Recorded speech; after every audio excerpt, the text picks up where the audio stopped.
era of scientific evolution,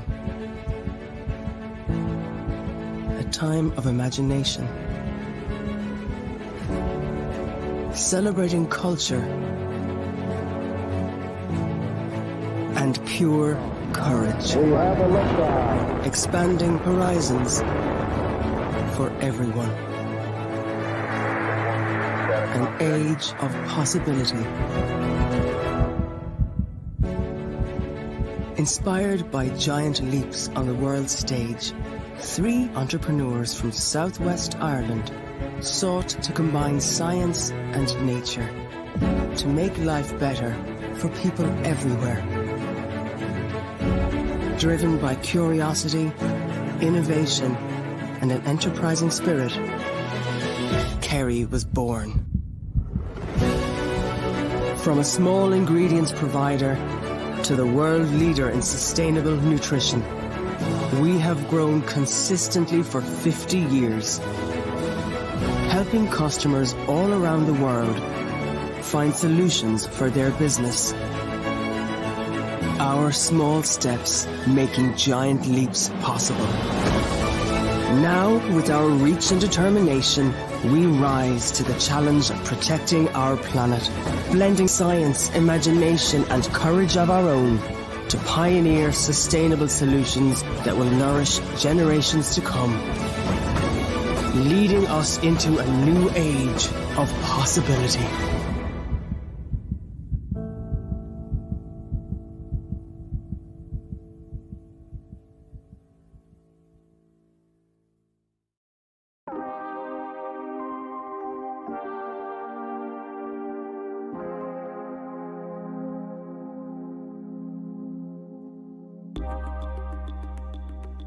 Rocket has been on a sustainable development journey since 2008, but now there's a real sense of urgency for us to provide healthier and more sustainable solutions.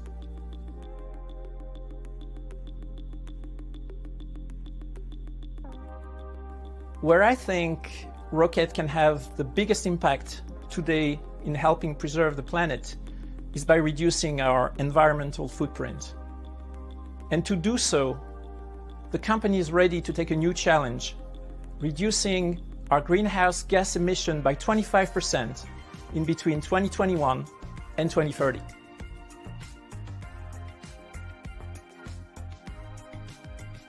Over the last few years, Rocket has been very active leveraging existing technologies to produce energy, such as geothermal, biomass, or even hydroelectric. Now, our focus, beyond continuing to implement those, is on reducing our overall energy consumption.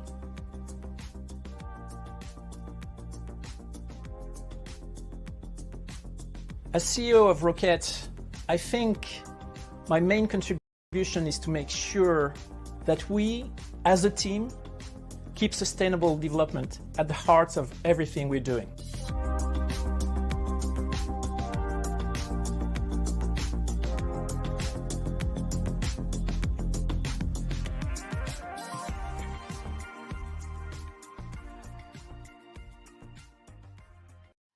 What's one of the main drivers of change in the manufacturing industry?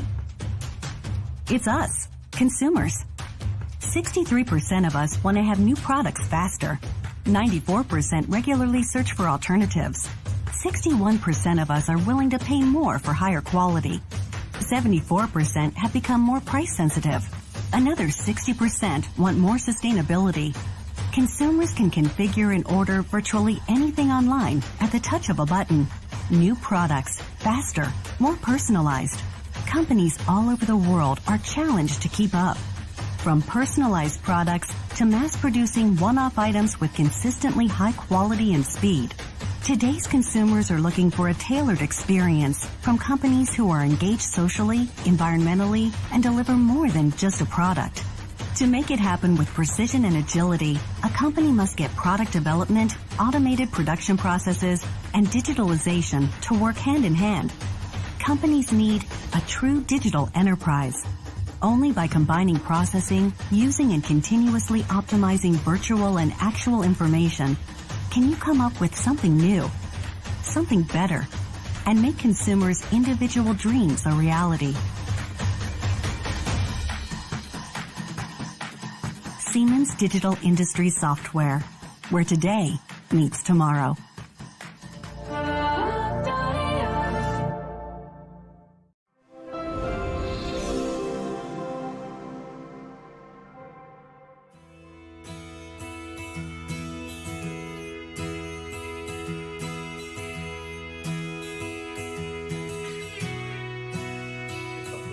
So we use the digital as a platform of new communication, because this is very important.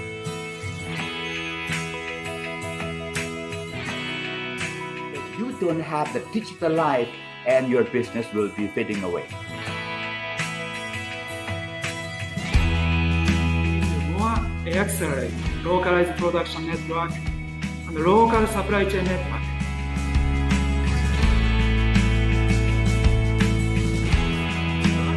Step by step, by manually, using the very simple sensor and very simple analysis tool. So we are just in the beginning.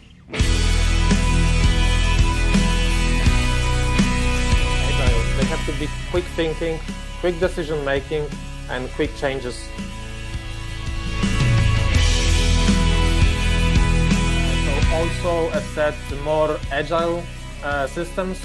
E-procurement, e-sourcing, but also... So, having the technology is one thing, knowing what to 3D print, what to design is another thing. Yeah. So the thing is, and you can see, based on the color, they also use the color as communication. For example, this color.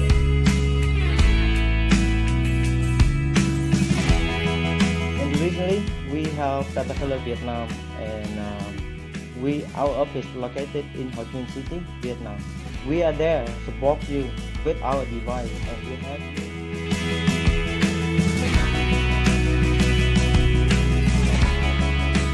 Be willing to invest, be willing to invest and transform, but to invest in a smart way. So I think the important is to stay connected with customers, to stay connected with the market demand and the production situation.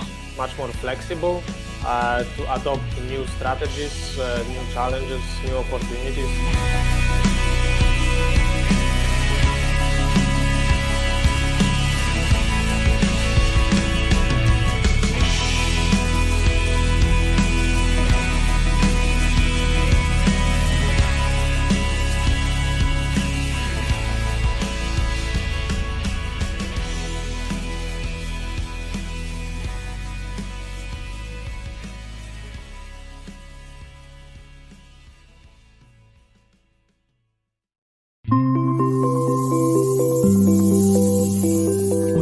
老朋友一起回顾一下海康机器视觉的发展历程。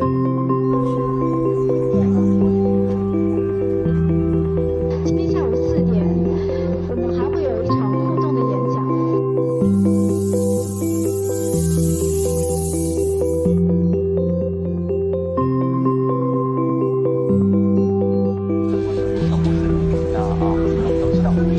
再次感谢谭科长给我们带来的精彩演讲。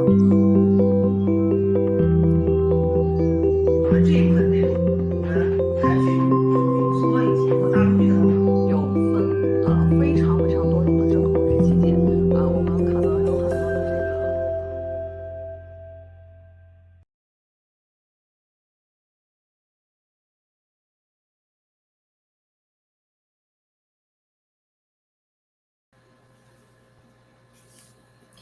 Good afternoon, ladies and gentlemen. Hello, and thank you for joining us today. My name is Catherine of Ringer Trade Media, and I will be your host for today. This conference, titled ASEAN Food and Beverage Ingredients Summit, is brought to you by Ringer Events, and in cooperation with our business partners from Kerry Group, Rocket, and Siemens Digital Industries Software. For this particular conference, we also recognize the support of the Thai Food and Beverage Processors Association. Now, let me introduce to you our business partner, Kerry Group. Kerry is the leading taste and nutrition company for food, beverage, and pharmaceutical markets. The company innovates with its customers to create great tasting products with improved nutrition and functionality while ensuring better impact for the planet. Kerry's leading consumer insights, global RD&A team of 1,100 plus food scientists, and extensive global footprint enable them to solve customers' complex challenges with different solutions. This event is also in cooperation with our business partner, Rocket, a global leader in plant-based ingredients. Rocket is a pioneer of plant proteins and a leading provider of pharmaceutical excipients. In collaboration with its customers and partners, the group addresses current and future societal challenges by unlocking the potential of nature to offer the best ingredients for food, nutrition, and health markets. We also acknowledge our longtime business partner, Siemens Digital Industries Software. Learn more about Siemens' virtual product design and simulation tools and how they can assist consumer product packaging designers in overcoming today's challenges. Download the Siemens ebook if you have not done so yet. Get food and beverage traceability solutions with a blockchain ebook now. The first 40 participants to download Siemens ebook will get $5 worth of Grab vouchers for your ride and food delivery.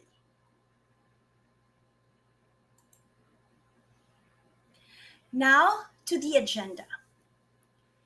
The theme of today's conference is enhancing taste, flavor, and functionality. We should add to that texture and nutrition as well. Manufacturers like you know that this isn't always easy to achieve when creating new product. And so, to help you, we invited innovative companies to speak to you today. Let's dive into these presentations.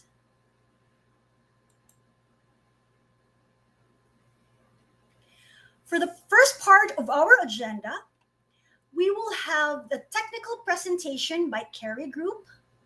This will be followed by keynote address by Thai Food Processors Association. Next is a presentation of industry trends by Rocket and a technical presentation by Sophie's BioNutrients Pte. Limited. We will then have a networking and booth visit after the first part.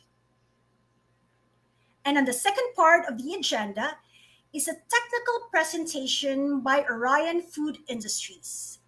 This will be followed by another technical presentation, and this time by Dairy Technologies Corporation Philippines. We will then end our session with the final closing remarks.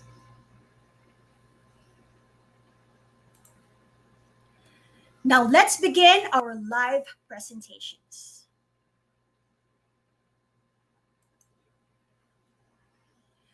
First on the agenda is on sodium in snacks. For this topic, we have Mr. Harsch Koshti, Kerry's Marketing Director for Taste Technologies for Asia Pacific, Middle East, and Africa. Some of you might remember him from our previous conference where he spoke about trends, opportunities, and challenges in producing both tasty and nutrition beverages. He is back today, and his presentation is about indulgent snacking, addressing the sodium challenge. Let's all welcome Mr. Koshti to give his presentation. But before we start with his presentation, let's watch a video titled 50th Era to learn about Kerry's history and its expansion.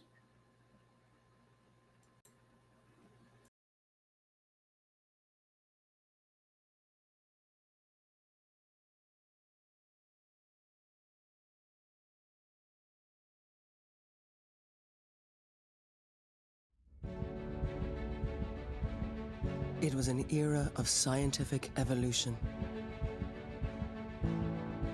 a time of imagination,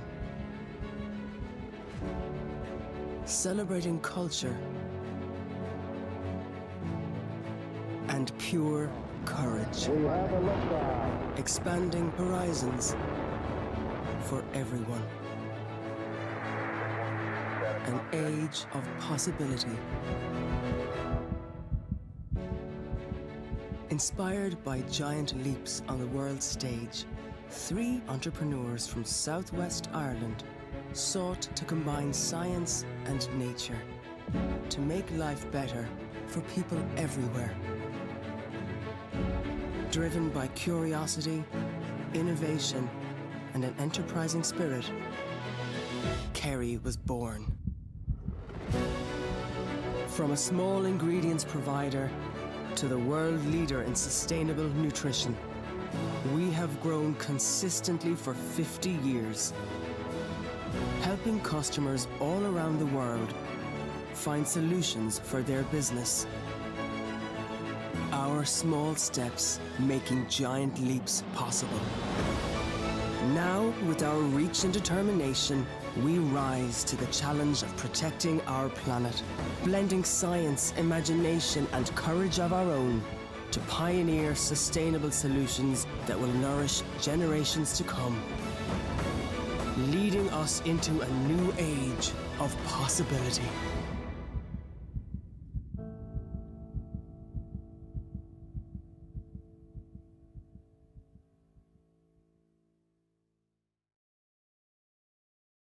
Good day, and thank you for the warm welcome and the lovely introduction. My name is Harsch Koshti, and I'm happy to present to you some of the technologies that are available for sodium reduction. How can sodium reduction be delivered through usage of the latest technology? Especially my focus would be on salty snacks. So let's start and understand what are the 4 key things. What role does salt play? What are the challenges in reduction of salt? What are the technologies available?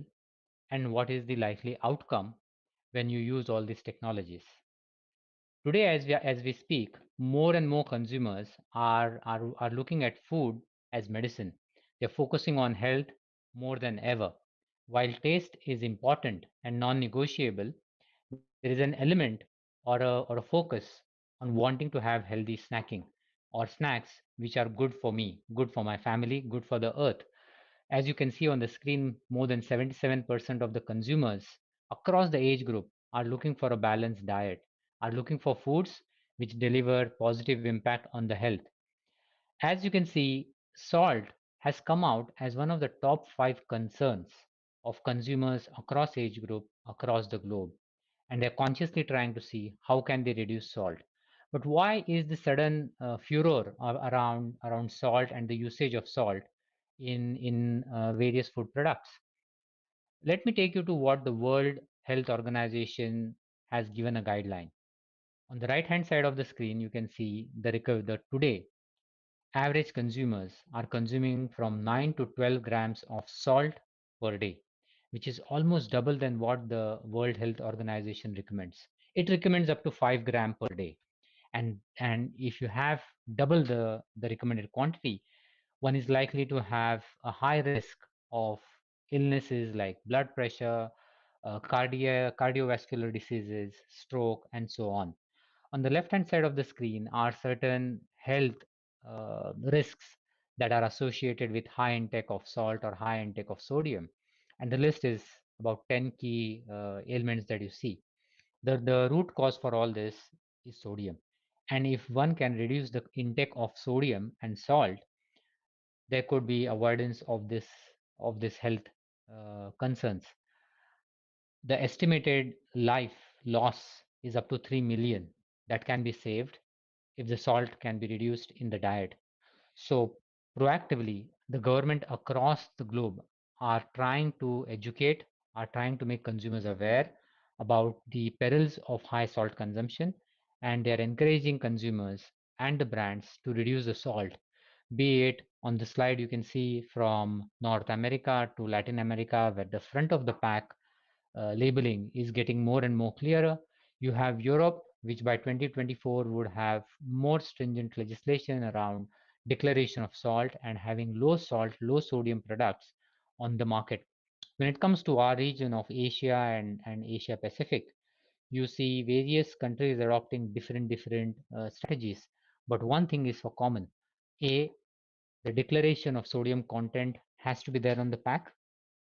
The declaration of high sodium, if it is there, would be there on the pack in the days to come. Consumers would also be consciously looking at reducing or selecting products which are low in sodium and yet do not want to compromise on the taste. So the brands which would be able to deliver low sodium and high taste or equally tasty products would be the one which would be the first choice of consumers. Now, how do we do that? Before we jump into the technologies and how can we reduce salt, let's understand what role does salt play. And it does play a role beyond just delivering taste. On the slide, you can see four key elements or four key deliverables that salt does. The first and the most important aspect is the physiological function. It helps the blood to balance the plasma. Very important function. If you do not consume salt, you're likely to be dehydrated, feeling weak, and even falling ill. So salt is very important for from maintaining that plasma balance, from maintaining the acid base balance in the blood. So it's important. Second is it masks the bitterness of the base. For example, if you're having a protein soup just without salt, it would not taste good because it lacks saltiness, but also it would give the mushroom off notes very strongly, which may not be pleasurable always. So a little bit of salt goes a big way in adding to the taste. The third part, the third function, especially in hot tropical conditions like Asia, is the preservative function, the food safety function. So many cuisines in the world stay fresh, stay long, thanks to the salt in it. One good example is the pickle. It has good amount of salt, which acts as a preservative in it. So salt acts as a preservative. And the last part is also important. It gives wonderful texture. So on salty snacks, salt gives the seasoning homogeneity and it gives a fantastic texture. So when I reduce salt, it does not just reduce the taste, but it has an effect on all the functions, especially the three of the four functions mentioned here. It has an impact on that. And unless one works on balancing the three parts, which is taste, which is the preservative effect, which is a texture effect, salt reduction is not possible. One has to look at all these three elements. So let's understand the challenges that we see in maintaining these three elements. On the screen, you can see it's an empirical way of putting what is the easy way of of reducing salt, what are the products, to the difficult. So salt reduction is successful in certain products and it depends on three key parameters. One is the base of the snack. Second is the seasoning itself, which profile it has. And the third is what is the delta reduction of the sodium that one wishes to reduce. So extreme left, you see products like salt and vinegar, products like spicy sriracha, very high on capsaicin or very high on pungency. Those products are easy to reduce or deliver on salt reduction. As you move ahead, products profile which are dairy based, which are meat based like bacon or beef would be slightly difficult, but still I would call them the green easy way. The middle part is where we have dairy with some combination like sour cream onion or seafood like fish, prawns would be moderately difficult to reduce. They would be challenging. The last part is the extremely challenging. The products which has barbecue tonalities, smoke and grill tonalities, tomato, mushroom, ketchup, these tonalities are much more difficult to reduce. So one size does not fit all, and there is no silver bullet that this is the solution and it can be addressed. It is horses for courses, and we'll have to look at different solutions, make the different solutions and address it. What one does need is expertise and artistry with acid, dairy solutions, dairy plus solutions, smoke and grill. And with that expertise and knowledge and technology, one can blend the technology solutions to deliver salt reduction. Now, while we understand there are challenges, let's understand what actually happens at a molecular level, what happens at a sensory level when one reduces salt. And this is based on our experiment and experience in sensory science. So all the slides that I'm sharing is based on pure scientific experiments. When one reduces salt, there are four things that happen. On the slide, you can see salt is just not a is not a single sensation. It is an overall experience, and that experience reduces when one reduces salt. First thing, the saltiness reduces, which we all know, and the product doesn't taste good. The sourness changes. There's a reduction in the sourness, be it soup or be it snack. The third thing is the bitterness goes up. Now this is because the salt is doing the work of masking those bitterness. Now you reduce salt, the bitterness goes up. The fourth part is what a normal consumer would describe as taste, the umami character, the succulence, the salivation. It goes unbalanced and it also drops drastically. So just removing salt does add to multi-dimensional changes in taste, in sourness, saltiness, bitterness, and of course the umami character. There are three simulations that one can do. One is the bespoke or just the stealth reduction, just reducing a little bit of salt, which is 10% or 15%, which 80% of the consumers would not realize that there is a reduction in salt. So that one could be even a silent replacement. So it just results into lower saltiness, and it is generally accepted well by consumers. The second part is when one reduces up to the 15 to 30% of salt reduction. When the profile completely drops down, it lacks mouthfeel, it lacks saltiness, sourness, the bitterness goes up. That's where technologies like modulation technologies, which we call taste sense, can be used to fill those gaps. The saltiness is brought back. The labeling, the declaration would be natural flavor or yeast extracts. That's because all the solutions in modulation that we have are natural, and the declaration would therefore be natural. So what does this modulation do? It builds back the saltiness. There are other modulation that one can use to block or mask the bitterness. Now, as a combination solution, if there is further salt reduction that happens completely up to 50%, 40% by adding KCl, which is potassium chloride, you could achieve that. You by adding potassium chloride, you could build the saltiness, but what that does is increase the bitterness. So after a few seconds, as you see on the graph on the right hand side, it builds an off taste. So you need masking. You also need mouthfeel, and you need to build the saltiness. So these three parameters are addressed through modulation, which builds saltiness, which builds mouthfeel, and which builds the masking. Along with KCl, a complete profile can be brought back to salty snacks or other applications.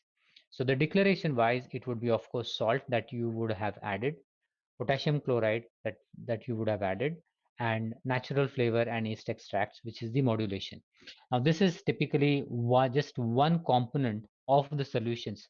There are many other components that one can look at, and I will talk about it in a while. If you look at the complete profile of solutions that are available and what are the pros and cons, on the left hand side you see the product. You can use mineral salts like potassium chloride. You can use MSG or ribotides. You could use flavorings, artificial or nature identical. You could use yeast extracts, or you could use the Kerry taste sense and the authentic savory portfolio that we have. Ease of use is there. It provides a clean taste. it provides a clean label, and cost in use wise, it is at par with certain yeast extracts and flavorings. So the finished declaration is natural yeast extracts and natural flavoring. So it's not only delivering on taste profile, but is also at par when it comes to the cost, and the declaration is much more friendlier for consumers, much more healthier because it's natural. The taste sense salt, just talking a little bit about what it is. It delivers clean taste. I spoke about it. It enhances the middle saltiness, which is very important, especially in applications like snacks, which have to deliver on the taste. It builds on the intensity and the taste dimensions. It covers the bitterness. It gives the mouthfeel, and it's derived from our fermentation experience, the extraction expertise that we have for last 50 years plus, and the declaration is natural. So it's it's relevant for application across savory and snacks. And beyond the modulation, there are certain technologies also that one can look at that I'll be now talking in brief. This is the wheel that I love to talk about. The top wheel, which has the 3 star marks, are the one which are relevant for salt reduction. The entire wheel is a combination of the various technologies that we have. We have over 18,000 different technologies, and it's impossible for me to cover all of those in this limited time that I have.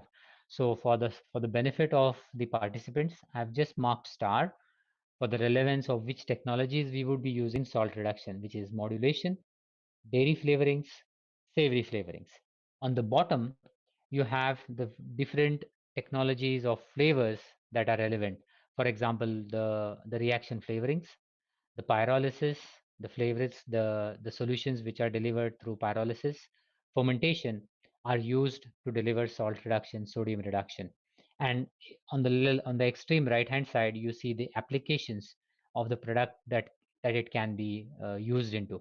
So basis this, we do a combination of the various technologies, and we could deliver the bottom note, the middle note, and the top note through the various ingredients, through the various technologies that we have.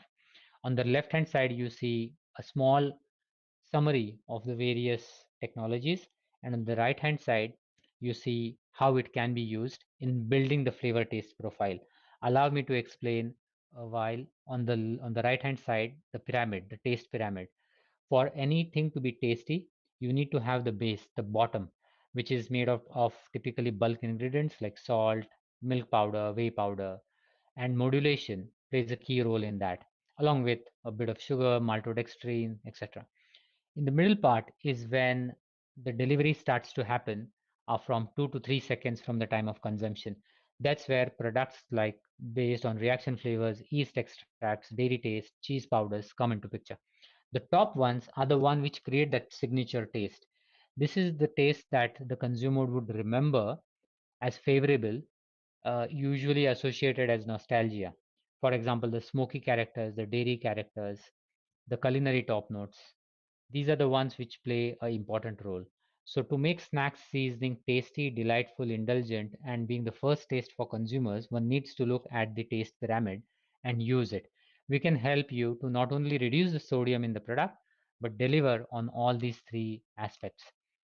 If I have to summarize, what are the challenges in snacks and what are the corresponding applications or corresponding solutions that can be used, it would be this slide. What is the first challenge? The seasoning homogeneity. The seasoning has to look homogeneous, the product has to look homogeneous. The process and application, consistency, quality control, it can be solved. That is the one to be addressed. And on the right hand side, I've made a list of all the technologies that we can use.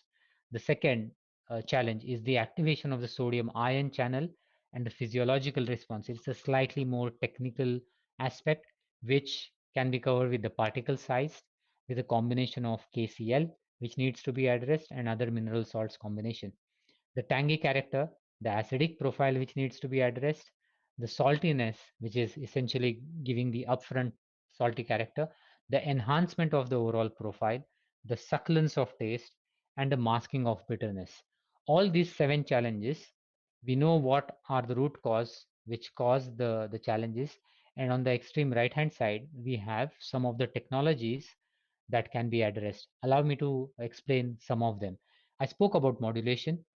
We have natural extracts which can be used to deliver that through the savory portfolio that we have, the dairy portfolio, the savory portfolio of the meat extracts, etc.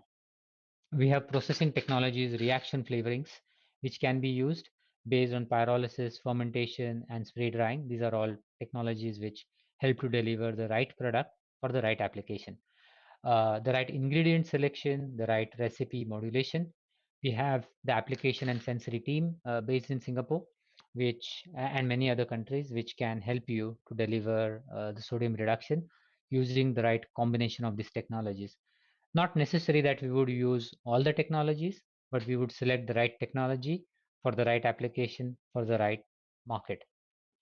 Beyond just talking about the technologies, there is a plethora of good insights, articles that we also work with our nutritionists.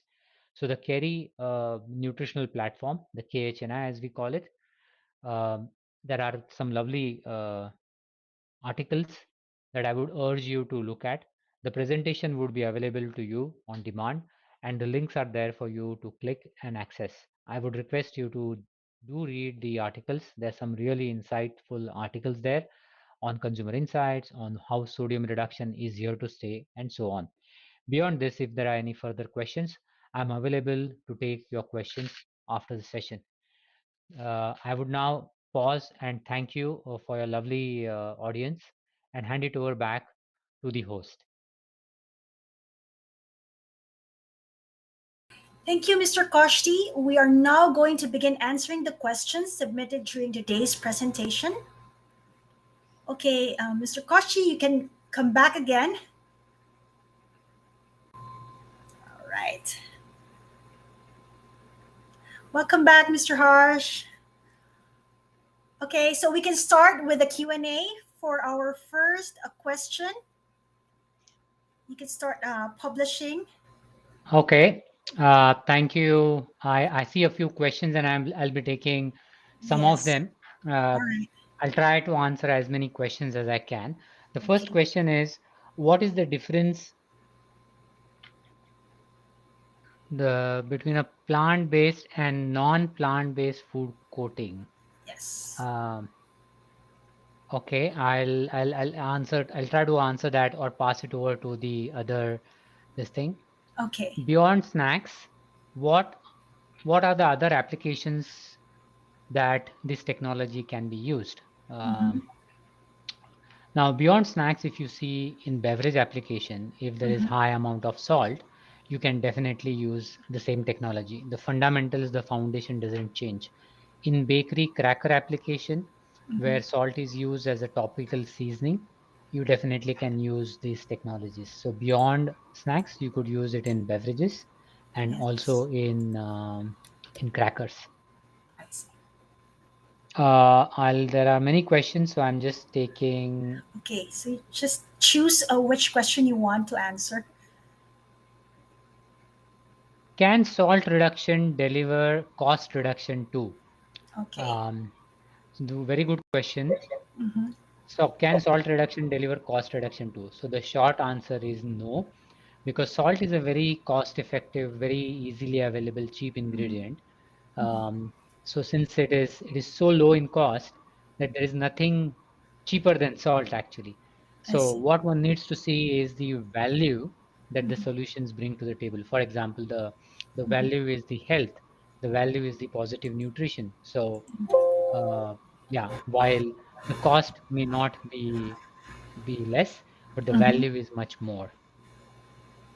Okay, thank you. Another one. Let me go through the questions. Let me publish here. Okay. Can Kerry salt modulating solution be treated as any other food additive or flavor enhancer? If I'm reading the question right, the question is around the declaration. So the declaration that we can help you with is natural flavors and natural seasoning and condiments. Depending on which country you are, the Yes. declaration would change. But yes, Kerry salt modulating solution Mhm. can be, we can help you with MSG free solutions, Mhm. low in sodium solutions, Mhm. natural solutions. So not without any flavor enhancers, we can deliver on the taste. Okay, so any other questions that you would like to answer? Can the usage of Kerry substitute other flavor enhancers like MSG and yeast extract? Yes. So the short answer is yes. Mhm. It can substitute MSG. Mhm. Definitely, we have solutions which can address MSG free solutions. I see. Okay, I guess that's about it. Yes, do you have other things you would like to share with our audience? Any parting words? There is one question last that I can take maybe.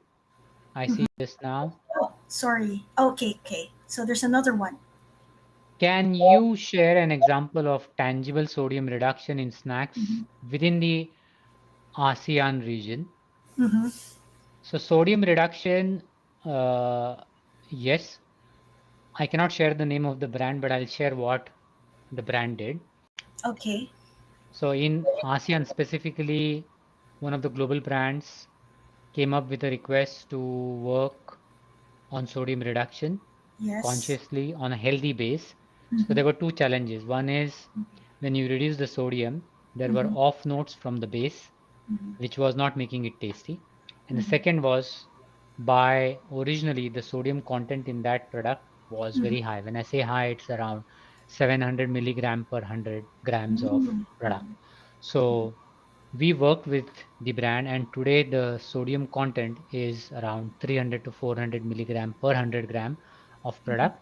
So we used two key technologies. One is to mask the bitterness or the off notes of the product, and Mm-hmm. second is to naturally enhance the sodium, the taste part of it, to give the salivation, to give the umami characters. We used our umami and kokumi solutions, and we delivered it through the taste sense portfolio that we have, and that is one of the fast seller product in the ASEAN region, and it's available in most of the markets. There are many other products, but this one I would like to name. I see. I see another question. Okay. Let me check. Yes. What is the sodium level for Kerry salt? Well, we do not sell salt. We sell the complete solutions of seasoning. Okay.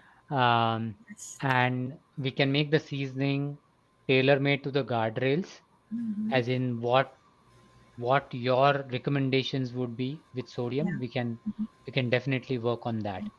Uh, so be it Malaysia or Philippines or Singapore or China, depending on which market you are and what sodium guardrails you have, we can work within those limits. That's good to hear. Okay. Any other questions? Maybe we missed some. Okay. So I think you've already answered that one. Sodium level. Yeah. Okay.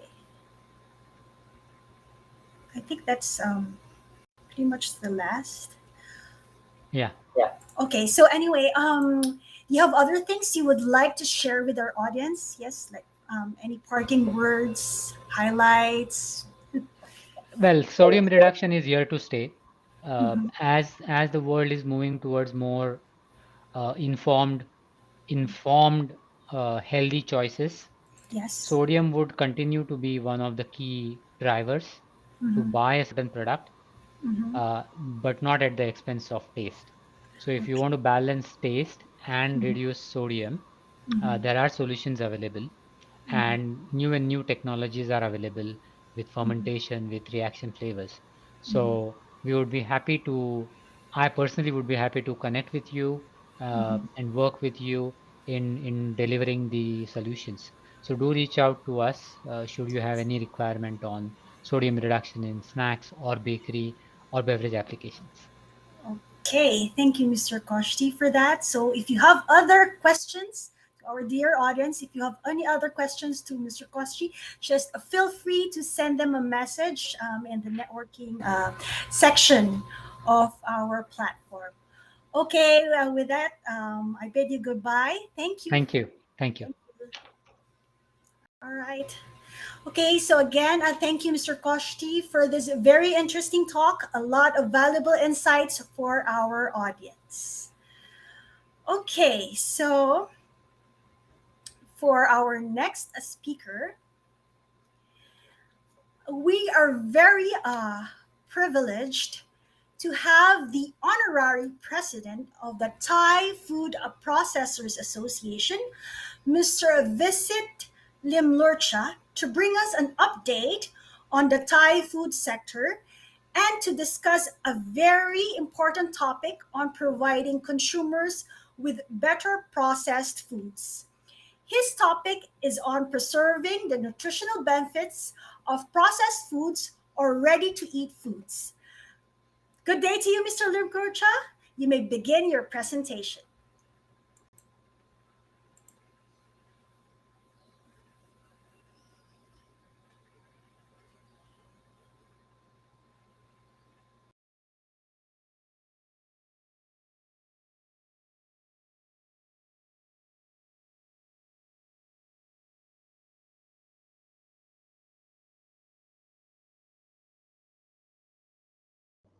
Ladies and gentlemen, my name is Visit Limlurcha, Honorary President of the Thai Food Processor Association.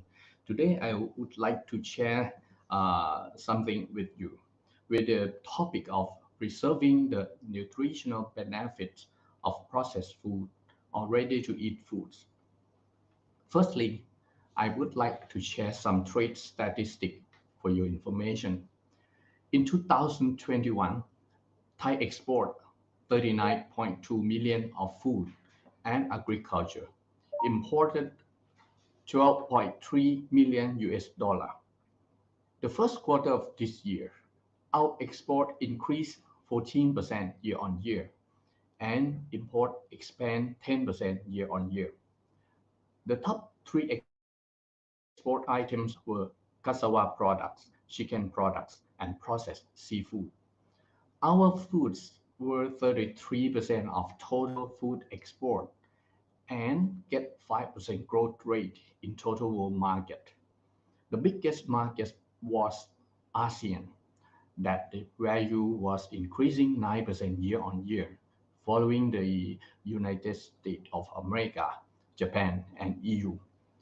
The top three products export to the world market were canned and processed seafood with a value of 921 million US dollar. With products and processed food value at 628 million US dollar. Canned and processed fruits at the value of 508 million US dollar. And then the top three export to ASEAN market were beverage at the value of 412 million US dollar, with products and processed food at the value of 208 million, and sauce and condiment the value at 82 million US dollars. Top tier products sales volume in domestic market are condiment with 9% growth rate, beverage plus 6%, milk and processed meat decreased by 6%. And the next slide, I will show that we have the benefits of the processed food because in our production nowadays, we have many methods to keep our food long time. And also the most important thing is food safety. Okay, let's see the first thing. The first one, the processed food can preserve and extend shelf life of food by safety processing method. And the second one is to add the product value or reduce food loss and food waste. In our production process nowadays, in every kind of our plants, we use most of the parts of the plant, not only produce the food, but we can use the loss in production to be the raw material in another industry. And the third topic is make our cooking easier, reducing cooking preparation time. This is easier for normal life today. And also another one benefit of processed food is we can see available in all season at all store, because some kind of plants we have only 20 days in a year, but we can keep it a long time for our. So another one benefit is the convenience food for busy people and make it possible to stockpile supplies. Even also in the COVID situation, we can keep our processed food for a long time. Canned food can keep itself at least 3 years. So another one highlights is to ensure better use of nutrients within the chain from field to mouth. So you can see that there are many methods that food industry use for preserving food. So I will share some popular methods to you. The first one is thermal process. There are two main temperature categories employed in thermal processing. The one we call pasteurization. Another one we call sterilization. The basic purpose for the thermal processing of foods is to reduce or destroy microbial activity, reduce or destroy enzyme activity, and to produce physical or chemical changes to make the food meet a certain quality standards. For example, we have a method that we call gelatinization of starch, or another one is denaturation of proteins to produce edible food. There are a number of types of heat processing employed by the food industry. For example, blanching, canning, baking, roasting, and frying. The next one I would like to share is another method is dehydration process. It is the process that removes moisture from food for inhibiting the growth of microorganisms. Dehydration is one of the oldest methods of food preservation, such as sun-dry, dehydrate in hot air oven. Then a variety of techniques for dehydrating food have been developed. Two common methods in food processing are spray drying and freeze drying. Spray drying process. The dairy industry is one of the largest processors of dehydrated foods. It is atomized into a fine mix, then brought into a contact with hot air. The moisture is instantly removed, leaving only the milk powder as a product. Another method is freeze drying process. As the food is frozen, the moisture in it is turned into ice. It is then put into a vacuum at minus 45 degrees Celsius, and the ice is removed by sublimation, meaning it goes directly from a solid to a gas without ever entering liquid form. The advantage is that the food will maintain its structure and flavor. And almost any food can be freeze dried, like spray drying. However, this method can also be expensive. To make up for high production costs, it is mainly used on high-value products for consumers. So then another one method is chilling and freezing process. Refrigeration is the total process of producing the temperature of food and maintaining that temperature during storage, transport, and retailing. Or we can call this cold chain. It is temperature that our food does not fall below one where ice is formed in food. The food is considered chilled, and temperature reduction process is called chilling. It is a process to slow down the microbial growth to prevent food spoilage.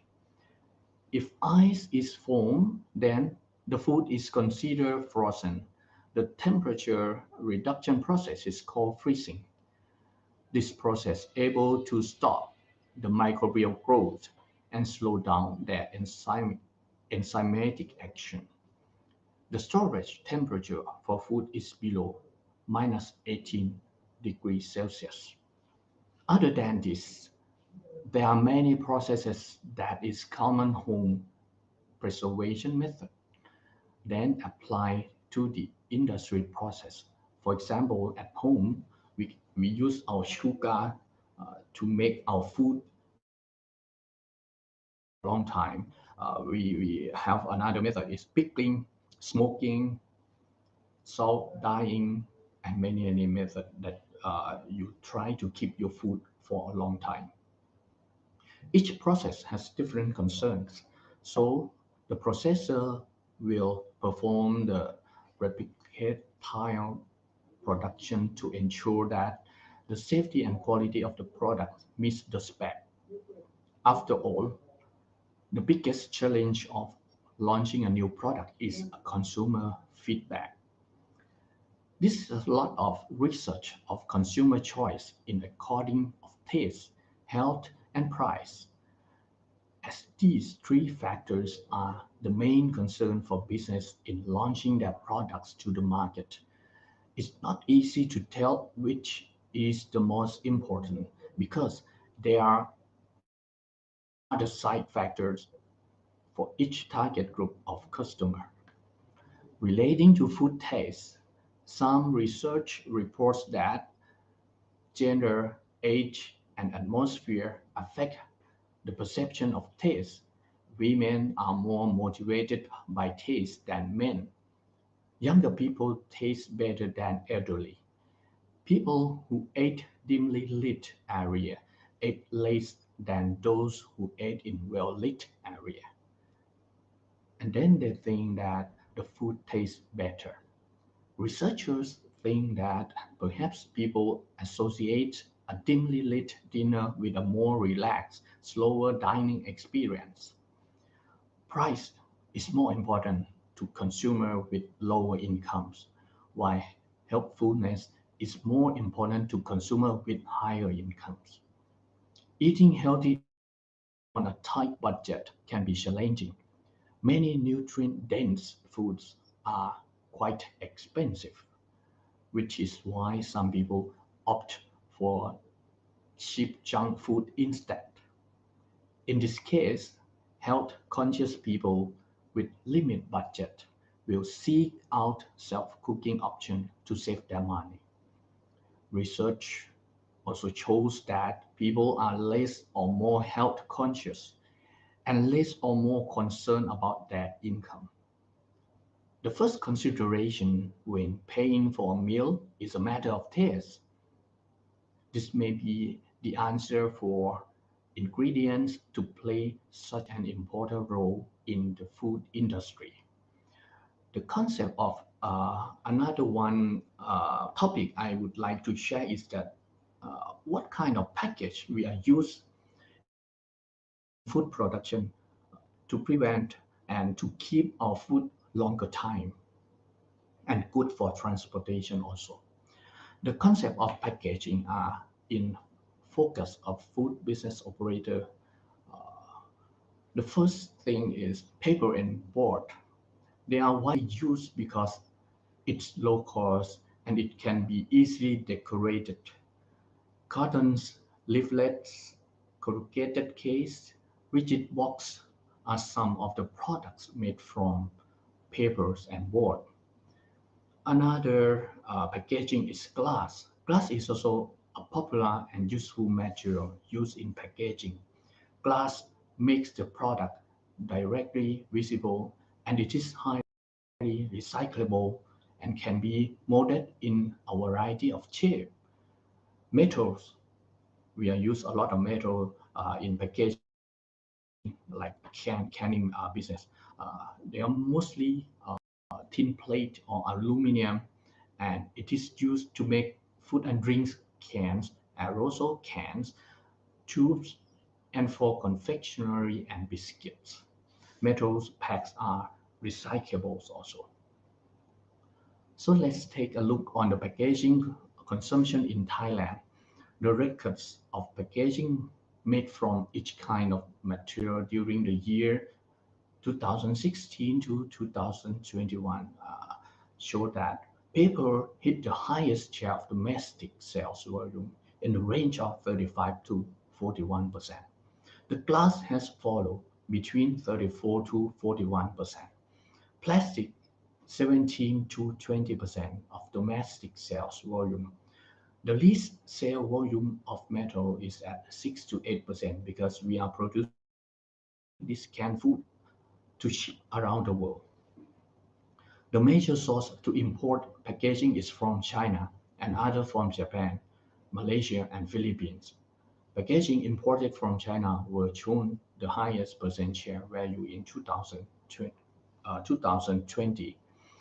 Plastic from China was 59% share compared to other imported sources, and followed by paper packaging of 21% share.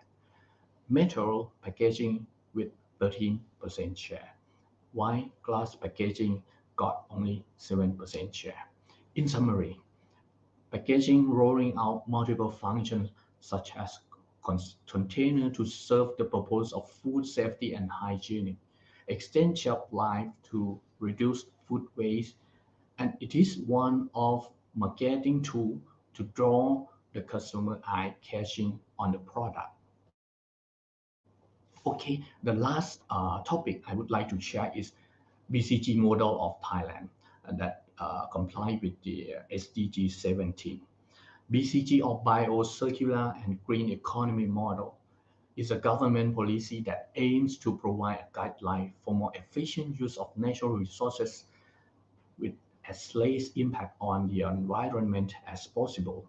In accordance with international SDG 17 guidelines, based on Thai economic foundation and strength, BCG models comprise 4 strategic areas.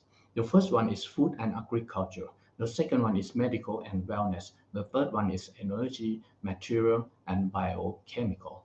The last one is tourism and creative economy.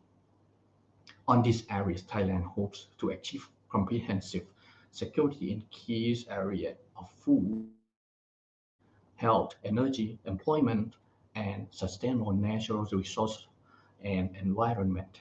These areas are linked to form each other's supply chain.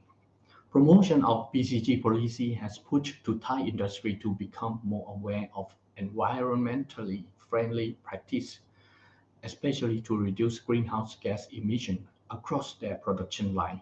Over the years, they have improved their production process and products to be greener. We can see them from these 2 charts of the number of certificates related to carbon footprint organization and carbon footprint products has increased dramatically. There are currently 888 certified carbon footprint organizations and 5,316 products level certified. Most of the ingredients used by Thai food industry come from local produce. Smart farming technology is needed to improve farm productivity, reduce the use of chemicals, and reduce food loss. Digital technology is a tool for tracking and linking big data network to the demand side of production of on market. In addition, eco-friendly packaging to extend shelf lives of fresh products to reduce food waste. The manufacturing process requires new machinery to increase capacity and productivity while reducing energy consumption for labor, uh, the energy consumption and also the labor.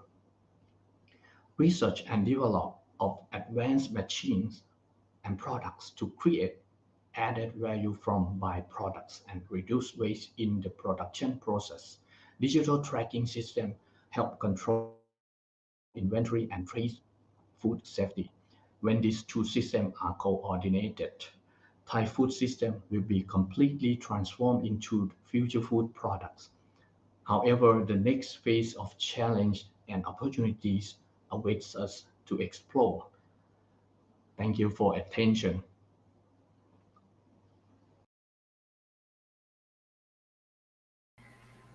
Thank you, Mr. Limlurcha. We are now going to begin answering the questions submitted during today's presentation. Okay, so Mr. Limlurcha, you can now open your camera and microphone again to answer our questions. Okay, as a reminder, you can still submit questions through the question pane in your attendee control panel.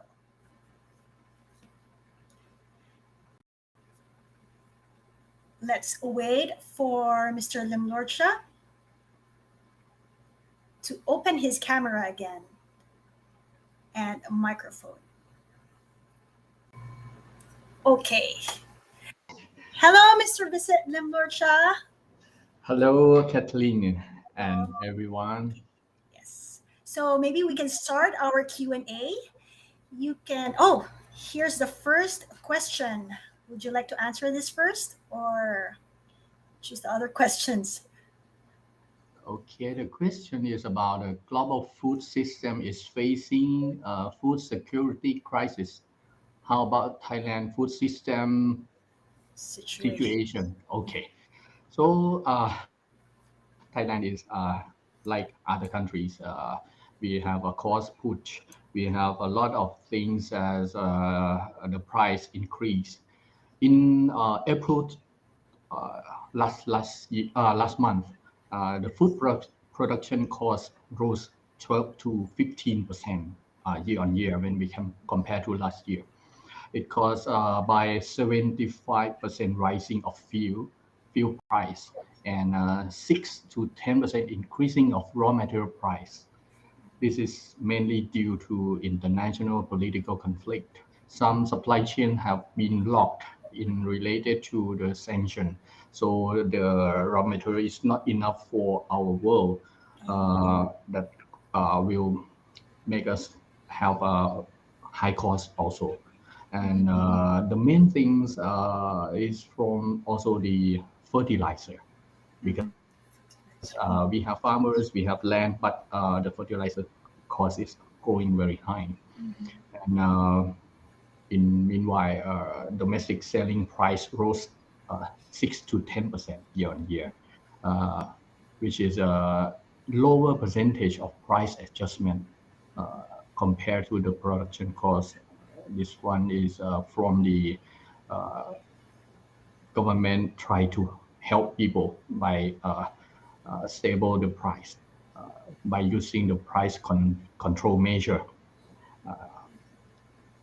Also, on the other side, the consumers' purchasing power is still low. The business operator cannot increase the price so high. This one force our business to absorb the production cost as much as possible. However, some products will increase the price to survive their business also. But although the total production cost is lift up in according to the market mechanism, but we still have enough food to supply our domestic consumers and also the consumers around the world. We have the number that the percentage that 75% we consume in domestic market, and we have another 25% to export. This one is our situation now, Catherine. Okay, thank you for answering that. Now let's move on to our next question.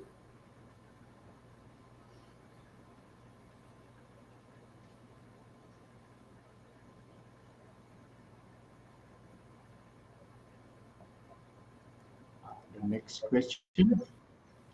Okay, would you like me to help you publish the next one?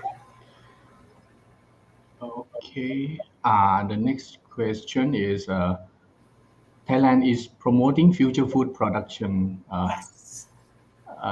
Please share some information about it. Mhm. Okay. We are trying our best to do this. Since the past 2 years, when the world was facing a pandemic, the demand for healthy food has continued to increase. Thai consumers are also keeping up with the global trends. Therefore, Thai food operators have created many new menus for of our future food to serve the target groups. Future foods now defined as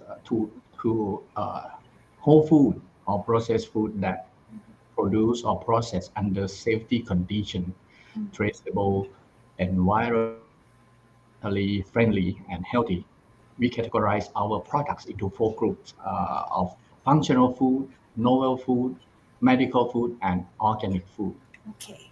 So Thai future food are now export by about 6% per annum during 2014 to 2021. The first quarter of this year, the growth of this future food is 24% year on year. Yeah. While the domestic consumption value was around 20 billion baht with a growth rate of 20%. People are now consider to buy food that good to health, good to environment, and also they can know that where the food is from, right? So the positive response of future food market and government funding for research and development are the factors that attract new and old market players to play in this market also. So I think our government policy is very important to help us to increase the number of producers also, Catherine. Okay, thank you for that. Okay, let's proceed to the next one.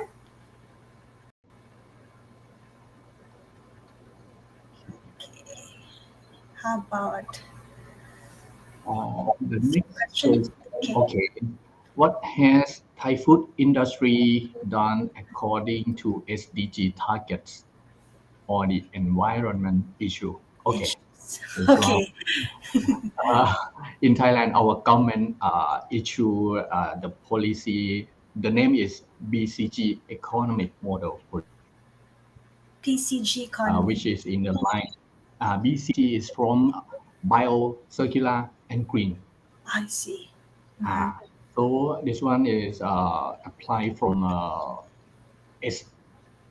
sufficiency economy philosophy of His Majestic King Bhumibol Adulyadej, our king. The key of the philosophy is beginning the economic development with production of available resource and strengthen the local foundation for balanced, stable growth and self-sufficient economy. So the philosophy has been proved by the Thai people that can be applied very well to all economic levels. In fact, Thai food industry has been operating under BCG models for decades. But during that time, it was called in various terms such as reduce, reuse, recycle, eco-friendly, efficiency, productivity, or quality. Many things. But right now we try to collect them all into one word, BCG. Yeah. PCG. BCG. So this one help us to prevent food waste, We operate in accordance with also the standard of GMP HACCP guidelines to prevent the rejection of food when we produce and export. The most important thing is that we need to produce under the global standard, so we can ship and the customer cannot be rejected if we have a good products. We also check the production yield, control the testing efficiency, and many things to do during our production.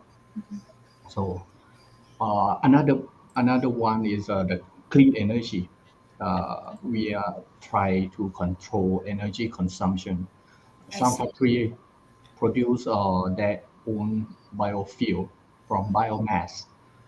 They invest for the rooftop solar power to generate their own electricity.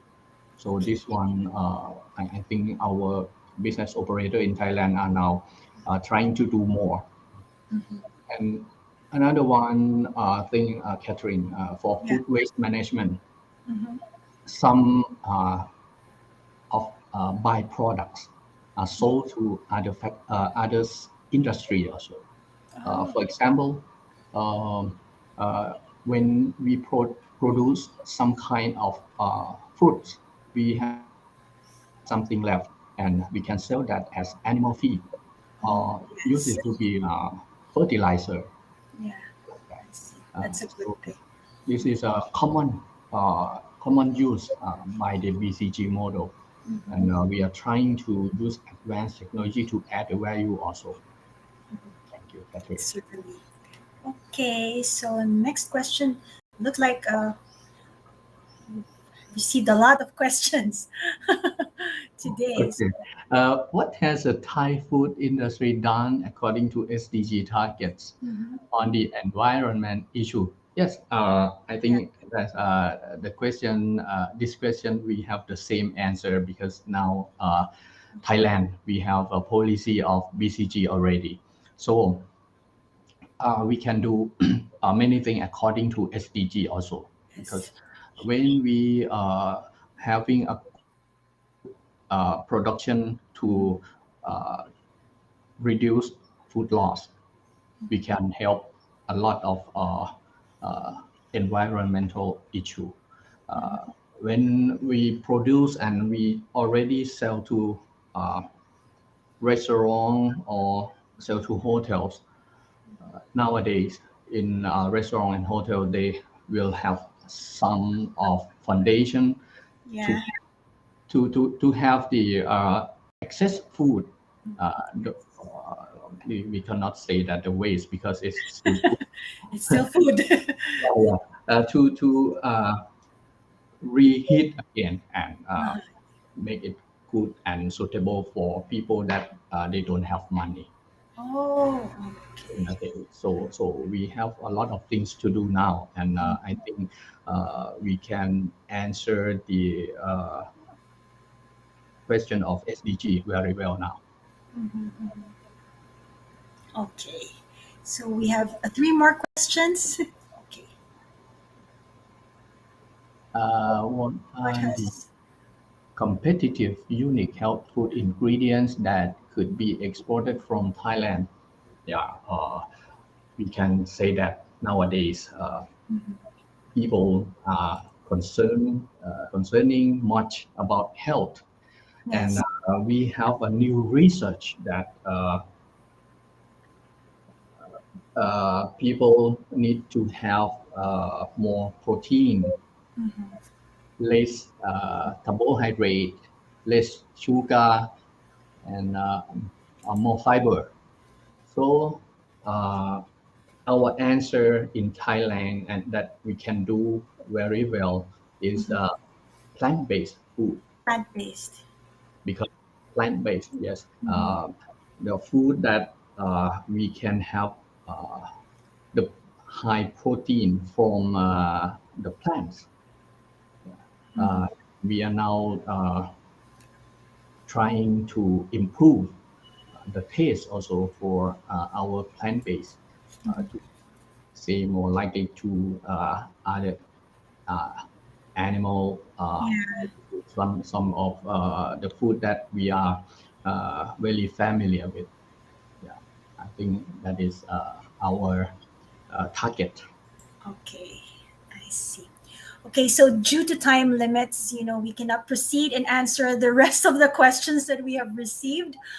But in case you have other things you would like to share to our audience, any parting words, you want to highlight something? Yeah, thank you, Catherine. I think the most important thing for the food operators is to follow up what is the changes in the world, what is the consumer behavior that change from the past. We have many things that change very fast. Yeah. For example, consumers now they have their own pets, so you will see that the pet food is very good selling now. Yeah. So a lot of things we have to follow, and we have to know that what kind of food that consumer they are likely to buy. So we have to prepare that. Thank you, Catherine. Okay. Thank you, Mr. Limlurcha, for answering the questions and for educating us on how to preserve nutritional benefits of these ready-to-eat foods. Okay, until next time, and I hope that we can still have you again for our future conferences. Okay, thank you, sir. Thank you very much, Catherine. And Bye. Bye-bye. Okay, so okay, from Rocket, we have Miss Marilyn D, Head of Marketing Food Specialties for Greater Asia. She will provide a market overview of plant-based meats. Since this is pretty much a new market, companies are bound to feel the challenges from all sides, but the opportunities are also very attractive. So let's hear from Misty as she tackles this in her presentation. Misty, the floor is yours.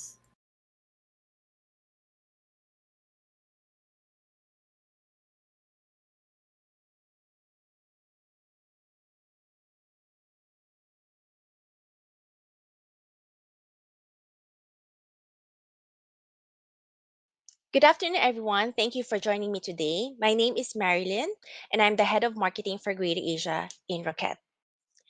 Before we go into our agenda, let me first introduce to you our company.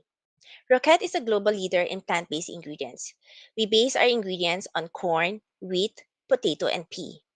We also believe that nature has the answer to provide us consumers with the food, nutrition, and health that we need according to our lifestyle choices and also according to our life stages. We are a global company and we serve more than 100 countries worldwide through our global commercial network. We also support our customers in their product development through our food application centers globally. In Asia Pacific, we have our application centers in Singapore, India, Japan, and China. So here is our agenda for today. I'll start off with the market and consumer overview, and then I'll share some insights about some of the challenges and opportunities in this space. And lastly, how we can partner together to develop consumer winning products.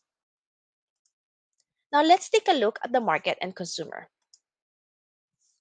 If you look at the global plant-based meat market, it all began with these two companies, Impossible Food and Beyond Meat. They started the market and educated the consumers about the benefits of eating plant based. Now, while the initial success of plant based protein centered in the US and Europe, it quickly established a firm footing in the Asia Pacific region, an acceleration that has partly been fueled by the pandemic, which has driven changes in consumer perception, awareness, and general enthusiasm for plant based proteins. In 2020, the share of alternative proteins is only 2% of the total global protein market, and this is expected to make a significant leap to 11% by 2035. Now, for Asia Pacific plant based meat market um, And from a retail perspective, we can see that innovations has been on the uptrend. These innovations has been coming from a mix of traditional meat players who are diversifying their portfolio and going into plant-based either through acquisition, or developing new products themselves.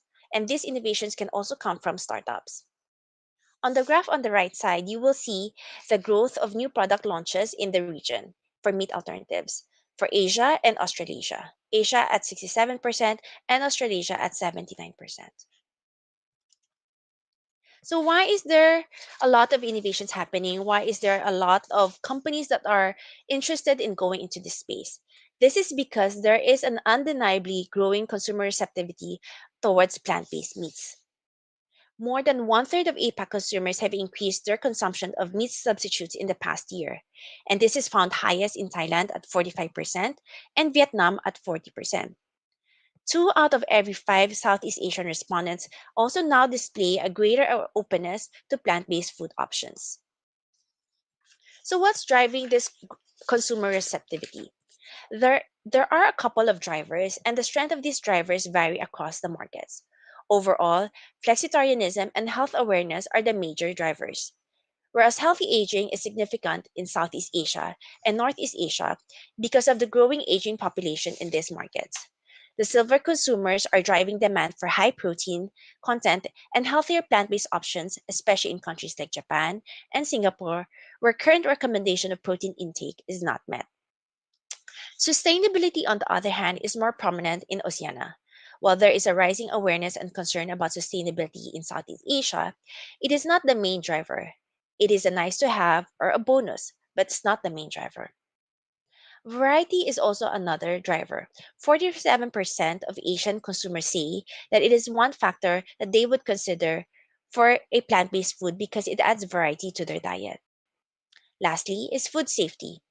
The global pandemic accelerated the shift towards alternative proteins because of consumers' anxiety and suspicion about the link between animal meat and the new virus. So, in terms of the formats and meats, we all know in our region and also other parts of the world, it all started with the burgers and the nuggets. However, in Asia, we are seeing that the recent trends that there is a movement towards the mince type and the strips types, and these are formats that are more easily incorporated into our local cuisines. Now, in terms of the meat that is being substituted, pork is expected to dominate the plant-based meat market in Asia due to the high consumption of pork in this region and the cultural preferences of consumers in Asia Pacific for pork. Last but not the least, for both APAC and globally, plant-based seafood is still behind plant-based meats in terms of innovation and commercial availability, although consumption is on the rise. Now, one distinct characteristic about the plant-based meat market in Asia is that localization is a key success criteria. In the earlier slide, I have shown you how localization can be executed in the choice of format and also in the choice of the meat that is being substituted. And here in this slide are some examples of innovations or product launches that have been launched to be able to cater and adapt to the local palates and cuisine. If we look at the third image here, these are the Pinoy favorites or the Filipino favorites. Filipinos love to eat pork sausage and pork meat for breakfast. So this company in the Philippines called San Miguel Foods has launched the plant-based version of this classic Filipino favorites.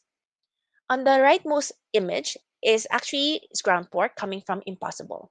Impossible has launched Impossible Pork recently in Singapore in 2021, and this is really recognizing that ground meat is very central to Asian cuisine. Now, while the segment is growing, we can still say that consumption is still relatively low. It is fair to say that consumption has not yet reached the mass level. In a recent survey that was conducted by Innova among Asian consumers were asked, what reasons would keep you from buying plant-based alternatives? The first and the highest reason cited is because of health concerns or poor nutritional value, and this is most likely driven by the lack of awareness and knowledge about the benefits of plant-based. The second point is about the poor taste and texture, and only at 26% is about the value and price for money. So this The results of this survey is very insightful because it points to us that taste experience seems to be a bigger barrier to adoption than price. We all know right now that meat alternatives are still more expensive than the traditional meat, and we commonly we think that it's actually the price that is the main barrier. But actually, this survey this is something that we has to be addressed by manufacturers. So now moving on to the challenges and opportunities. In Asia Pacific, we know that soy is the most commonly used plant protein by manufacturers because of the availability as well as consumer familiarity. But recently, an agency has conducted an in-depth interviews with meat analog manufacturers across the region, and these 3 points are the biggest challenges that have been cited as what they're facing with regards to soy. First is that it is a mature ingredient and offers no differentiation. Most of the brands in this region are already using soy, and therefore there is no way to differentiate themselves if they continue to use soy in this market, and therefore manufacturers are looking for novel protein sources. Second is that they're also looking for opportunities to continually improve texture. They want to make their meat alternatives more meat-like in experience in terms of making it juicier, meatier, and tastier. Last but not the least, majority of the manufacturers that has been interviewed are looking to export their products outside of their home countries, especially in the western part of the world where they can get access to a bigger market. However, in markets like US, for example, there is definitely a low receptivity of soy in these markets. And we all know that having one formulation for multiple markets is the ideal. So this has been validated by a recent survey conducted by an agency called Moonshot, where they surveyed U.S. consumers and have asked them how likely are they to buy an FMB product if it contains soy, if it contains pea, if it contains wheat and other plant proteins. So the results have shown to us that U.S. consumers are less likely to buy an FMB product or a meat alternative product if it contains soy. They are less likely to buy it by 11 percentage points higher compared to wheat and 4 percentage points higher compared to wheat. So there is a clear preference for pea and wheat compared to soy in the western part of the world. So having said that, if it's not soy, what could be the next protein source? If you look at the chart on the right, the x-axis represents the market share of these different plant proteins in the meat alternative space for globally. And on the x-axis is the CAGR in terms of the number of products launched. We can still see that the most established is soy, but if you compare that, pea protein has a very high CAGR. In terms of growth, rice protein and faba on the lower right of the graph is also showing very high growth rate, but of course that is coming from a very small base. So globally, we can say that pea has become the preferred protein for plant-based innovators. And in APAC, we still cannot deny soy is still not the dominant ingredient used, but pea is definitely growing at 2.4 times faster than soy and at positive 40% growth in new product developments. We can also take inspiration from the success of Beyond Meat. Beyond Meat is not just successful in the US, but also has been successful in Asia. And how was it able to do so? First is because of its great taste. Beyond Meat is actually made with pea proteins. So that's a key and very important success criteria. Second is about localization. While Beyond, when it was launched in Asia, first came in the burger patty format, it was launched with Asian flavors that are very familiar to the Asian consumers. Lastly, it was made very aspirational. Green Monday, the company who brought Beyond into Asia, when it was launched, he made sure that it was made available to restaurants and chefs so that it became very aspirational, especially for the younger consumers. We are also seeing brands within the Asia Pacific region that are already hearing pea as their main protein source for their plant-based meats. So here are some examples from New Zealand, Australia, and Thailand. And on pack, they have clearly called out that it's made with pea protein and use that as a marketing hook. Now let's take a look at how we can partner together to be able to participate in this very exciting space of plant-based meats in Asia. First question you would ask is why Rocket and why partner with us? Rocket has more than 40 years of experience in researching and producing plant proteins. We are one of the pioneers in plant protein specialties for food, nutrition, and health markets. We also operate in the full value chain from seed to fork. We are also here to support your ambition. We recognize the increasing global demand for high quality pea proteins, and that is why we have invested more than 500 million euros to be able to meet this global demand. We have started extracting pea protein from our plant in France more than 15 years ago, but we have expanded our capacity and further increased our food quality standards in 2018. In 2019, we have acquired an extrusion plant specifically for meat alternatives in Netherlands. And most recently in 2021, we have opened the world's largest pea protein facility in Canada and also opened our new center of expertise for proteins in France. So as of today, Rocket has the largest pea protein capacity worldwide. More and beyond just making continued investments and really focusing on innovations, when we partner with you in your product development, we provide a dedicated team and services to make sure that we bring market success to your product. We bring in so much more to the table other than just product. We bring in consumer and market insights. We bring in, of course, the product itself, the Nutrilis plant protein, which I'll share more in the later slides. We also bring in technical capabilities. We have a very experienced team in our application centers who knows recipes, who knows plant-based ingredients, who knows the processes. And this team can be your partners to be able to help you formulate and develop the recipes for your final product. We also have lab equipment. We have also our analytical capabilities. And we are also building our demo studio in Singapore, and that will be opening soon. And we are also building our sensory capabilities that will help be able to give you more understanding and analysis of your products compared to maybe market products or compared to what consumers are expecting. We also have strategic collaborations with government organizations and incubators. So if you're a startup and you want to have access to certain equipment and things like that, we can make those connections for you. Last but not the least is our culinary know-how. As mentioned in previous slides, localization is a key success criteria in our region. And we have the know-how in terms of gastronomy as well as an understanding of local tastes that are preferred by the consumers. So let me introduce to you our Nutrilis plant protein range. The Nutrilis plant protein range comes from the yellow pea, and when we at Rocket, we produce it through a patented water process, which means that we do not use any solvent to be able to extract this pea protein. As a result, this Nutrilis plant protein is nutritious, clean and sustainable, and easy to use. It is nutritious because it has a high protein content, and at the same time, it is also the first source of protein that has undergone clinical studies with demonstrated health benefits. And this is very important, especially for clinical nutrition or specialized nutrition applications. It is also clean and sustainable. It is not a major allergen. It is non-GMO project verified. It's gluten-free, kosher, and halal certified.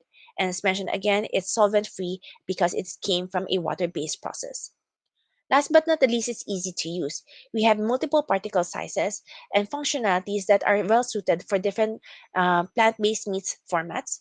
It is also stable across all process conditions, and we have also optimized its taste profile. And also, this Nutrilis plant protein also contributes to a great texture of finished products. As mentioned earlier, taste and texture are key factors for consumers to adopt a plant-based, and Nutrilis is able to provide a very desirable taste and texture profile. On the sustainability front, yellow pea is really a planet-friendly source. If you look at the charts at the bottom, you can see it in comparison to other plant protein sources. It has a significantly lower impact in terms of water resource, climate change, and land use. So here is our Nutrilis plant protein range. We have on one side the isolates, which can be applied not just for plant-based meats, but also other applications such as plant-based sauces, plant-based bakeries and snacks, dairy alternatives, plant-based specialized nutrition, and clinical nutrition. Now, if you look at the plant-based meats in particular, we have 3 grades that you can choose from that is really suited for high moisture extruded products. Now, on the right side is our textured range. And you can see from the photos below, it comes in different sizes and forms and shapes. It also comes in different protein content. And depending on your desired end application, whether it's a patty, a meatball, a mince type, sticks, or even spreads, we can recommend the specific grade that is most suited for your end application. As earlier mentioned, we have a very experienced technical team in our application centers that knows all about the plant based ingredients, recipes, processes, and we can help develop your recipes together with you. Here are just some of the examples of the recipes that we have developed in house. And as you can see, we have a wide array of knowledge. We know how to substitute beef. We also can do chicken substitution. We can do pork substitution and even seafood. We also can do formats from Western style like patties and nuggets, and also to more local and closer to home formats such as luncheon meat and bakwa that is not shown on this slide. And also, if you want to come up with a total plant-based burger, for instance, Rocket is here to be able to provide you with the total solution, from the patty to the cheese to the dressing. And for the patty itself, I would just like to highlight beyond just the protein, the pea protein that we can provide you, we also have plant-based texturizing solutions that can help contribute to that desirable bite and textures that the consumers are expecting out of a burger patty. Last but not the least, we have our culinary and localization capabilities. We collaborate with chefs. We have also developed our own recipe book that features multicultural recipes, and also have cooking videos that you can find online that again are adapted to the local taste. So that concludes my presentation, and I would like to conclude it with these four key points. First is that flexitarianism and health awareness are the major consumer drivers in our region. Second, localization of formats and delivering a great taste and texture are key criteria for market success. And third, pea is a rising protein ingredient in meat alternatives globally and in APAC. And last but not the least, when we partner together in your product development, we bring in so much more to the table other than just the product. Other than just that our product, we bring in market knowledge, consumer knowledge, and of course our technical know-how with our application team. And of course, our Nutrilis plant protein range offers different functionalities for different formats, and also contributes to a great taste and texture which consumers expect. So that ends my presentation. Now we can proceed to the Q&A.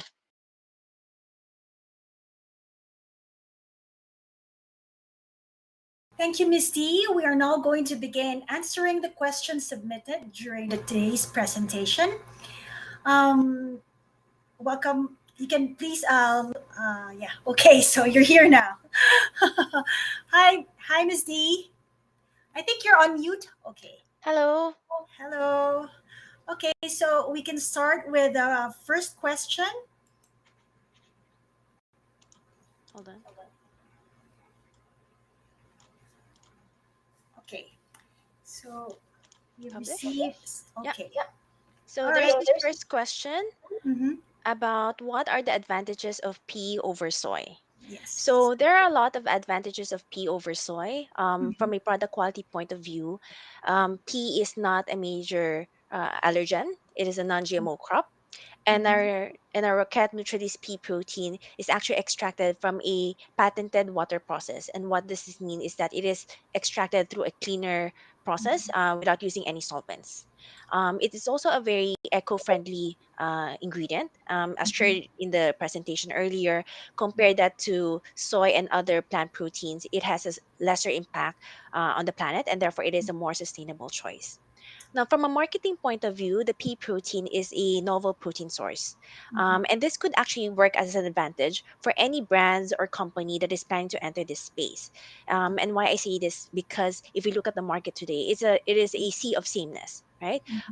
Majority of the brands are actually using soy protein. And in that survey that was conducted, not survey, but an in-depth interview that was conducted with meat analog manufacturers within the region, they have really voiced out that this is actually their main challenge, right? There's no differentiation already at this point, and therefore they're really looking at novel protein sources.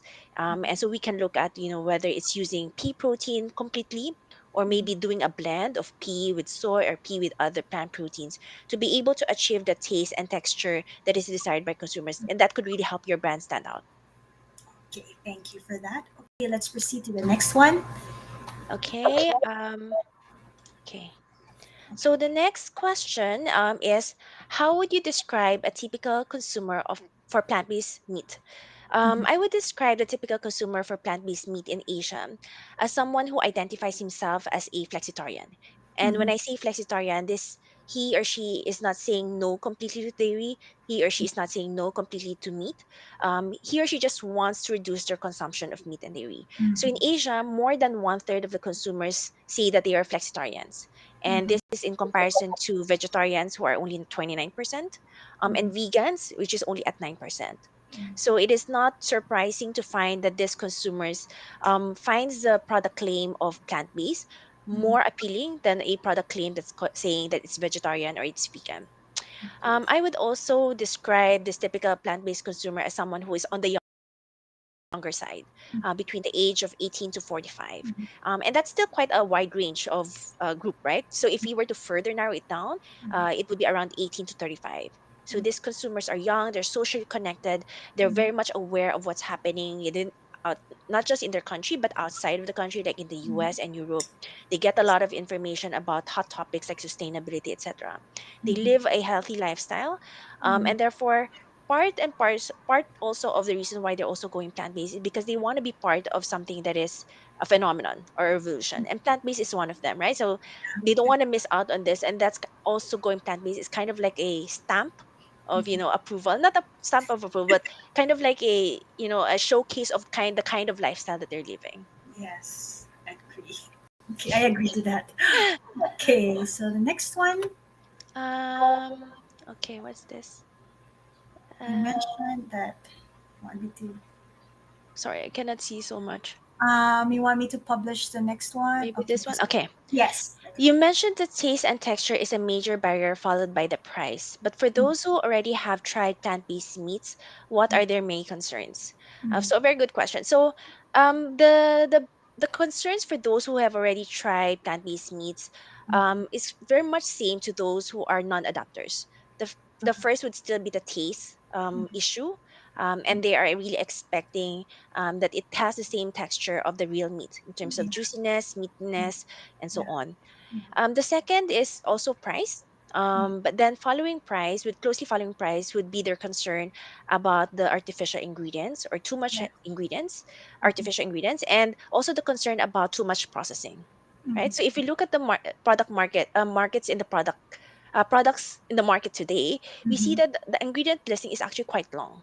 So we have to remember that at the end of the day, the main driver for consumers to adopt a plant-based diet is really health. So when it comes to product development, we need to make the formulation as clean, as natural as possible. And Rocket, the team here is very knowledgeable in this space, and it definitely can help you in formulating this. Okay. I remember talking about plant-based burger patties and stuff. I just remember Burger King. Okay. So um, this is the next one. Would you like me to help you publish this? Hold on, let me just Oh, find. right. Is there what are the Okay, I cannot see so much. The chat box is quite small. Maybe aside from the okay, publish. Okay, so aside from plant-based meats, what are the other popular plant-based categories in Asia? So obviously there is the plant-based meat, but most popular is I would say is the plant-based milk or the milk alternatives. And this is partly because of the fact that historically and culturally, drinking soy milk is quite ingrained within our culture. But having said that, we are do seeing an evolution in this milk alternative space as well. We're seeing new protein sources like oat milks, blends, pea milk that are coming up. And this is also to address how consumers are already looking for something newer. And as opposed to the traditional soy milk. Surprisingly, after plant milks and plant-based meats, in a recent survey conducted by Innova for consumers in China, Indonesia, and India, they're also very plant-based egg is actually very popular, followed by plant-based yogurt, plant-based cheese, and plant-based seafood.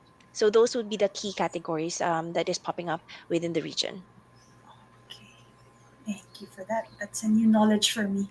Okay, uh, let's answer the next one. Hold on, I cannot see. Um, okay, maybe this one.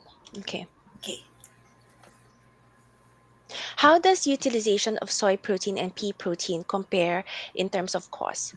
So the soy protein and pea protein would definitely differ in cost. I would have to say pea protein is priced at a premium, but of course we also have to take into consideration the whole recipe, right? There is a purpose for why we're incorporating pea protein into the recipe, or whether it's using pea protein on itself or using pea protein as a blend with other plant protein. At the end of the day, as what the research has shown, the main concern of consumers, whether it's the non-adapters or those who have already tried plant-based meat, is not the price. Their Yeah. main concern is to be able to have a very enjoyable plant-based meat product in terms of taste and texture. So pea protein is there. Definitely, our Rocket Nutrilis pea protein is there to be able to provide. We have optimized our taste. It has a very neutral taste profile, and we also have different format sizes to be able to be suited for different kinds of applications, and to be able to achieve the desired texture that you would want to develop. I hope that answers the question. Absolutely. So we have two more questions. I don't know if you'd like to answer that. Um, Two more that just came in. okay, let's see this one. What are the challenges and opportunities we have now according to adopting to this topic? Yes. So I think there are two things. So there are challenges and opportunities from a consumer point of view, and as well as from the manufacturer's point of view, right? From a consumer point of view, I guess the challenges and opportunities are really that this is still a very, I would say, a new segment. There's a lot of innovations coming into this space is right now is really key, because then the market is not yet saturated, but also because that the market is quite new. There's still a lot of education that needs to be have so that the consumers can fully adapt. So it hasn't really reached the mass based level. Yeah. So I think the opportunity, and you can look at it whether it's an opportunity or a barrier, but the opportunity is really there is a lot of opportunities to really improve market the product for the consumer. I think the really consumers now are gaining a lot of understanding about the benefits of a plant-based diet. But the thing that really is the main hurdle, and the thing that we really need to address, is really the taste and texture issue. And of course, as mentioned earlier, that's not just aside from that, the other things that are very important is the rest of the ingredients that comes with it in the final formulation. So Yeah. those, I think, are would be the opportunities and challenges. Okay, thank Well, you it for depends on how you look at the challenges and opportunities. yes. Thank you for that. So we have another question, the last one. I don't know if you would like to answer this. So, uh, okay, so I can help publish it. okay. This one. It's a long one. Okay, thank you, Miss D, for your presentation. Is it true that though plant-based products have high sodium level, most plant-based products also have high level of sodium? What are the areas that R&D people are exploring to reduce the sodium level in their formulation? So that is a very technical question. Um, well, I think there definitely will be some sodium level here, but we have our R&D centers here in Singapore, and we also have our center of expertise in France. We are continually looking to innovate in the plant protein spaces. So this could be something that can be looked into. But right now, we are really focusing on our pea protein in itself, which we find that is very versatile in terms of the applications in the plant protein spaces. We haven't really received any negative feedback about the sodium level, but yeah, that's something that we could revert back to you if you need more information. Okay, thank you. Do you have other things that you would like to share with our audience? Any final remarks to wrap up this session?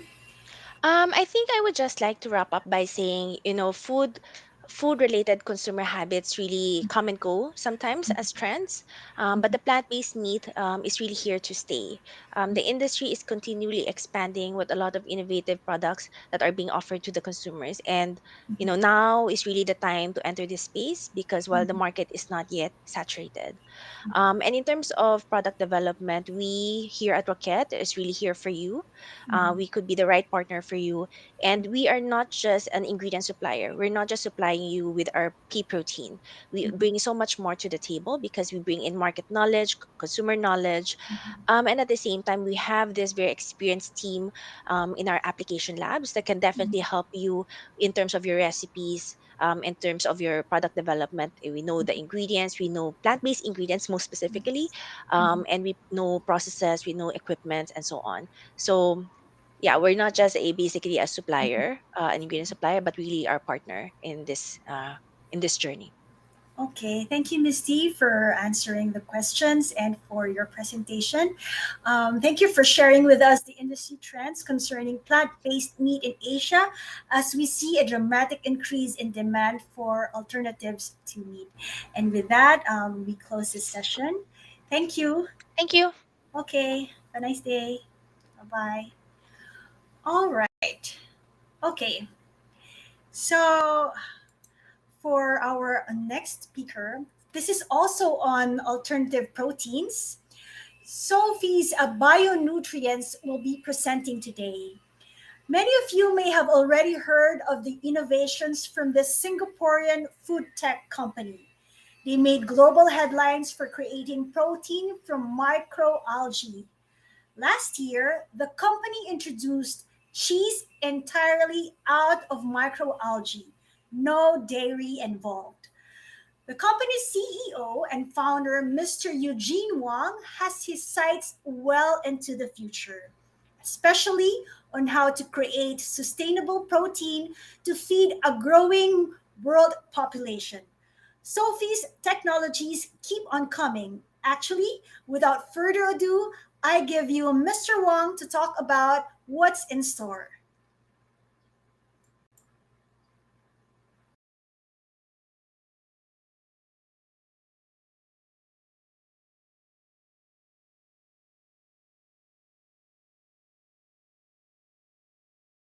Hi, everyone. My name is Eugene Wang. I'm the co-founder and CEO of this company called Sophie's BioNutrients. Well, some of you folks may wonder who Sophie is. Sophie is actually my daughter. I'm Sophie's dad. She is the inspiration for me to start this whole journey. But today, it's not about my business. Today, we're going to talk about the future of protein. So why are we interested in talking about protein? Well, this is the reason why everybody is interested in talking about or understanding more about protein. The key reason is that protein consumption is on the rise and it is really nonstop. Just look at the chart right here. Back in the 70s, how much we consume and compare that to today. And this today is even 2017. Going through the pandemic, you can imagine this is just going to be more and more. And so that's why protein is important. Now, think about protein and you have to think about the number of mouths that's eating it. And we all know that problem is really gigantic. So then on top of that, these are all the other issues that we're looking at today when it comes to the protein production. And as you can imagine, together with these things that we know already before the pandemic, and then during the pandemic, coming out of the pandemic, we not only have the crazy virus that's affecting our protein production system, we also have crazy politicians raising crazy wars to disrupt our protein production system. And you can imagine how many things are going on that's not in the favor of our protein supply. So then the question becomes, how much land will be left for our food production, or more appropriately, our protein production? Well, if we continue to rely on animal farming, well, this is the numbers that I calculated, and this is based on some of the basic research that I have done over the years. And some people, this is not first time that I do a presentation like this. And previously, some of the people were saying to me that, hey, Eugene, these numbers are still too low.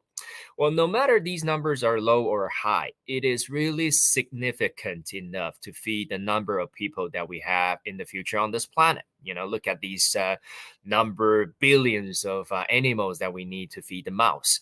And you can imagine or agree with me that, well, one planet is possibly not enough. We possibly have to look for one or two more. That's why Elon Musk is embarking on this Martian project, try to explore the Mars. But I think you agree with me, by the time Mars becomes settleable for people to move to that planet, it will be already too late. So we don't have one or two more planets to house all these animals. And on top of that, all the future increasing amount of population that's going to come on board.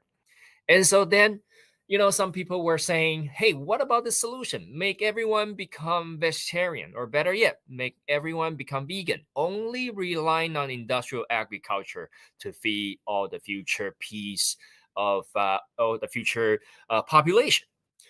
Well, with industrial agriculture, it still comes with a lot of problems. The first issue is biodiversity. It will be severely sacrificed. I still remember about years ago when I was joining a accelerator program in New York. There is this guy coming from Mexico. He was selling heirloom tomatoes. I said to the guy, hey, man, what is going on with this heirloom tomato? What is it? What's your business model? He then told me that when he was a child, he remembered that his grandma told him that when she was a kid, all the tomatoes are a lot more delicious. And there are a lot more different varieties of tomato when she was a kid. Now, when she grew up, and when this friend of mine joining the accelerator was a kid, there's not that many tomatoes lying around in the supermarket. So if you go to any grocery stores today in the supermarket nearby you, you will find that there should be no more than 5 or 6 different species of tomato that's selling in the grocery stores. So what happened is that thanks to the industrial agriculture and in the name of efficiency, we are wiping out, we are selecting the only species of tomatoes that we think can grow efficiently, can grow at a very low cost, and grow at a condition, at a quality that is satisfiable to the consumers. So in the process, a lot of the different species were wiping out, were discontinued, as you can imagine. So biodiversity in this process is sacrificed. No good. Then another issue we run into is another type of algae problem. So what happened is that with the industrial agriculture, similar to the animal farming, we left a lot of things around in the soil. We spray the herbicides, we spray the fertilizer in the soil. And when the rain comes down, these chemicals, these residuals will go with the water, go into our river, into our ocean. And then because we're doing too much, it creates another type of headache for us. And this, again, is no good. And on top of that, as I just mentioned, all the agriculture still, like the animal farming, they need a lot of fresh water, a lot of fresh water. Look at this picture. 70% of the water we have on this earth, this planet Earth today, are used on fresh water, agriculture. And don't forget, using the industrial agriculture, again, in the name of efficiency, along the way in the process, we develop a lot of GMOs. And quite frankly, do we really have to do that to satisfy the future needs of our foods? Well, yes, we may, but keep doing it. Is it really good for the environment, good for the human body? Nobody has the answer. So another question mark for relying too much on industrial agriculture. And last but not least is the fact that industrial agriculture, just like animal farming, it needs a lot of space, a lot of wonderful weather, wonderful soil space. And that's why we're deforesting. We're creating a lot of deforestation in Amazon, in the rainforest in Southeast Asia. And that is very sad because why? Thanks to the satellites we shoot into the space starting from the 60s, late 50s, 60s, 70s, we now have a tool to see the truth. Now, this is a research done by a professor from University of Maryland. And this is very sad, I have to say. Look at this picture. The red part is what he has done to compare the first satellite image took, I think, in the 60s or 70s. And then he compared that all until to the present day. And the present day, when he concluded this research, I think it was around 15 or 16. And the red part is where all the trees are gone. You can see how much devastation we human beings has created on this planet. Now, a lot of these trees are gone. You possibly would argue it was because of fossil fuel, not because of food. I agree. But then again, you can definitely also agree that at least half or even 2/3 of the trees are gone were because of our needs of more plantations of industrial agriculture or even animal farming. And so with these issues in mind, that's why I'm going to talk about what should be the future. Well, this is really what we think should be the future, bioprocessing. What is bioprocessing? Well, bioprocessing was something previously reserved only for biotechnology industry, pharmaceutical industry, and nutraceutical industry. Now, what we're trying to say to the world is that let's open up this technology to the food industry using bioprocessing to create foods. So this flow chart pretty much sums up what bioprocessing is about. You select a cell, you grow that cell, and then you isolate a very active ingredient that you're looking for from that cell. And what are the cells I'm talking about? Well, it could be the cells from animals so that we don't have to rely on animal farming anymore, or it could be the cells from microorganisms. And these are the types of microorganisms that I'm showing right here. And with these microorganisms, you can grow not only the protein, you can also grow the fat for cooking oil. You can even grow the starch. You can grow the fiber. You can grow all kinds of nutrients that you want. You can pretty much satisfy all the human needs when it comes to nutrition and energy and just whatever satisfactory you want from foods. And that's the beauty of using bioprocessing. Now, the benefits of using bioprocessing, other than the fact that you can get all the nutrition you want from using bioprocessing, it is also a lot cleaner. So this picture illustrates the fact that the conventional way of growing foods or growing protein, as I just told you, is that we are spraying or we're allowing the animal to manuring whatever we have to discharge in the soil. And then again, like I said, when the rain comes down, these pollutants will just go into our river system. Now, with the bioprocessing, the beauty of doing this is that you get to manage and collect whatever side stream you discharge from the fermentation or from the bioprocessing you done in the tank easily, and then you can clean that side stream or that waste you don't want very carefully before you discharge it to whatever natural system you want to discharge your waste stream. And so by using bioprocessing, we can guarantee that the pollution is not lying around in the environment like the way we used to do in the past. Another benefit of using bioprocessing is that you don't need any of the harmful chemical that I list right here. You don't need herbicide, you don't need fertilizer, you don't need antibiotic, you don't need growth hormone. Really healthy, not only to the human body, but also to the environment that we're growing the foods with.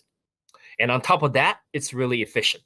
Say, for example, our technology, we use microalgae, use fermentation technology to grow protein. Now, in our technology, we can harvest our protein in under 3 days. Now, think about it, 3 days. Compare that to beef, 1.5 year, 540 days. Even soy, you're talking about 2 to 3 months, 60 to 90 days. And because the short production cycle, all the water energy you need on a per unit production basis is very, very little. Another thing is footprint. Growing the same amount and the same quality of protein, you can see from the chart on the left, on the right, we use very, very little space. Because why? We grow everything in the tank, in the building, in house. So you can grow vertical. You can go vertical. And so that's why the space that we need is very, very much minimized. So using bioprocessing compared to the conventional way of growing, it's not only scalable, it's more efficient, it's low energy, low pollution. And because of all those things, those issues, we can easily limit price fluctuations. Because why? Again, we're doing it in the building. So you can even house that building, house that bioprocessing operation in, say, North Pole, Antarctica. You know, you can do it even in those places. And you're not easily affected by the weather. So then next hurricane hit any country, the price of foods in that country won't go crazy because of the natural disaster. So that's the beauty of bioprocessing as well. So from those benefits that I just told you, can you imagine the future of our food production is something looks more like the picture on the right? Well, you may say this is hard for you to imagine that the future of all the foods that you're eating is coming out of that 2 metal tanks on the right. You just don't see it that way. You say, hey, I still like the sun. I still like the natural, the nature. Well, I agree. But then what I'm saying is that, the bulk, the majority of our food is possibly going to come from that 2 tanks.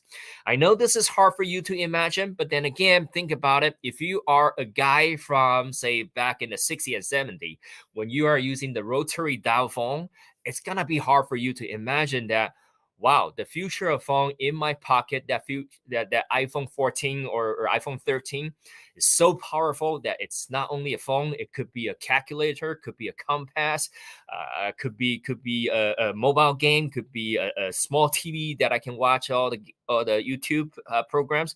You know, it's going to be hard for you to imagine if you sitting in the 60s and 70s using that old fashion phone. And that's the same thing with our food production. A lot of people are having a hard time to understand this very interesting future. And I hope you get the reason why I think it is possibly going to happen. Now, this really is the pyramid that we envision the future. Now, you can see right here, animal protein and plant protein, in our opinion, is not going to go away. So I guess for a lot of you folks, you will be appreciated for me to say that, because I understand that for a lot of people, animal meat is still very delicious. Some plant grown by the sun is still very wonderful. But as I just showed you, I think followed by the animal and plant protein, they're going to be more expensive for a lot of reasons that I've been talking about previously. The cell-based technology that we're developing today and the microbial fermentation that we're developing, like Sophie BioNutrients is developing, will be really the pillar, the key cornerstone, or the foundation of our food supply in the future. And so this pyramid pretty much is what we envision for the future. Now, so we believe the single cell protein will be the foundation, the really important basic for the future protein supply. And these are some examples of different type of microorganisms that can fulfill that task to make a single cell protein. But we especially like microalgae. So why we think microalgae is superior? Well, these two fossil records that have been found back in 2020 during the pandemic tells you all the reasons why. The first set of fossil record just confirmed that the first plant on this planet Earth, is actually a descendant from microalgae. Now, what's even more interesting is that follow that, just a few months later, another set of fossil record also confirmed by the scientists. Now, this time is the first animal on this planet. They also confirmed that it is also coming from microalgae. So from these two fossil records, you can pretty much say that microalgae really is the genesis of this planet Earth. All the plants we're looking at today on this planet, all the animals we're looking at on this planet today are really the descendants of microalgae. And that's how important microalgae is to this planet. And this chart just shows you how nutritious microalgae can be. We can use microalgae produce a lot of different kind of things, different kind of nutrients, different kind of food ingredient that we want. Whereas in the same time, it's not achievable by using other type of microorganism. So that's the last part of my presentation. I'm going to take a little bit of time to talk about now. I talk about what should be the future of the protein. I want to talk about how we're going to present the protein to the everyday consumer. Now, we know from a lot of the work we have done that making a whole cut replacement, whole cut duplicate using the new protein technology that we're developing today around the world by all kinds of different entrepreneurs like myself, that creating that whole cut is not easy and possibly not even possible in the future, possibly. So that I think processed foods, especially processed meat and seafood, really is the future for we to incorporate these new protein into the products, into the retail market in the future. And especially, I think hybrid foods make sense. What is hybrid foods? It means that you are actually incorporating some plant-based protein or possibly even some microbial fermentation protein, the single-cell protein that we develop into the animal protein, animal processed food that I just mentioned. So if you look at some of the cheap $1 tuna cans that's being sold in the supermarket, you will see that the first ingredient listed on that can tuna is actually soy. It's actually not even tuna. And you get the picture. So some of the industries, some of the companies are already doing it. And I think this should happen more and more. Why? Because it provides a better flavor. And it also lower the price point. Because remember, a lot of the new proteins that we introduce to the market initially is going to be expensive. It's just a simple economic equation. When the demand is low, the cost will be high. So initially it will be expensive. So introducing the new protein using hybrid product makes sense in my personal opinion. Now, then you may argue, hey, Eugene, processed food is not healthy, not good for people. Well, just like the famous quote from Whole Foods Market CEO John Mackey was saying, processed plant meat, should I say, is good for the environment, but not for your health. Well, I bet differently. What John was saying was processed food 1.0. What is processed food 1.0? Processed food 1.0 was developed starting, I believe, after World War II, back in 50 and 60, by the big corporate. Processed food 1.0, cost is the driver. The corporate are doing it to drive down the cost to make more profit. And at the time, there's no internet, there's no social media, so there's no transparency. And if there's no transparency, there's no responsibility. So that's processed food 1.0. Processed food 1.0 is bad, I agree. But welcome to processed food 2.0. Represented by Impossible Foods and Beyond Meat. Why processed food 2.0 is different than processed food 1.0? Well, because Processed food 2.0, they developed these processed food with the mission of health and sustainability. So the drivers are different. Not only that, when the processed food 2.0 comes around, transparency is there. We have the internet, we have the social media. People are managing, are monitoring what they use in the ingredient. So big corporates have to pay attention to what they use. That's why we're talking about clean label. That's why we're talking about trying to make minimum footprint. So processed food 2.0 really is processing for health, processing for green, and processing for the future. We should all be thankful. We should all be supported to this processed food 2.0. And so that is the difference that I'm talking about. Well, with that, I'm concluding my presentation. I hope you like it.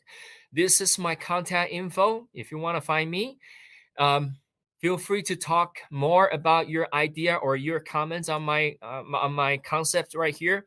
And I hope you all agree and support what we're trying to do here. And the floor is now opening up to your question. Thank you.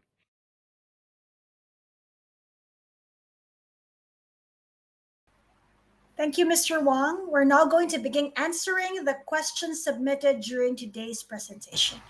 So please open your camera and microphone again, Mr. Wang, for the Q&A session.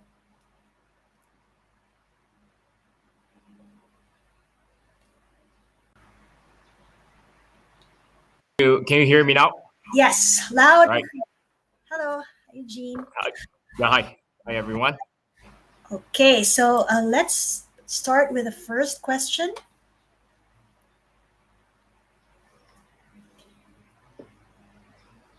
Let me know if you need help publishing the question. Oh, okay. I have to publish the question, all right? I'm sorry. Yes.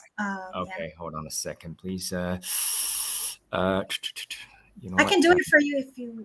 Please, because this box is really tiny. Yeah. All right. Okay, Yep. so this is the first question. Sure. Yeah. Okay. It's published now. So the key difference, in my opinion, between Asia and Western market, as a lot of folks know, that we don't eat a lot of cheese. So I don't think plant-based cheese will take off here big time. That's easy to understand. And I agree with Ms. D that milk in Asia will possibly be easier to take off here in Asia. However, I don't think plant meat in the foreseeable future will be taking up big time in Asia at all.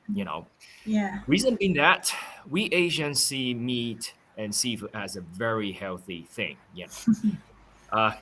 Meat and seafood in Asian culture is not only healthy, it's medicinal. It's very, should I say, divine in some sense. So it's hard in our culture to totally give it up. Yeah. And we just don't see plant-based meat and seafood as healthy as the Western concept. Not only that, you have to understand, sustainability, sorry to say, in a lot of Asian cultures, it's just a slogan. It is really not a lifestyle yet. I'm sorry to say that, because that's my personal experience. I'm in Amsterdam, by the way. Coming to Amsterdam, coming to Europe, any grocery store, any supermarket, low end, high end, you won't see plastic bag flying everywhere. They don't give out plastic bag for free. In Asia, I still remember back in last September when I left Singapore, Cold Storage, Fair Price, they all give the plastic bag for free for you to shop. Yeah. We Asians are, should I say, very lazy.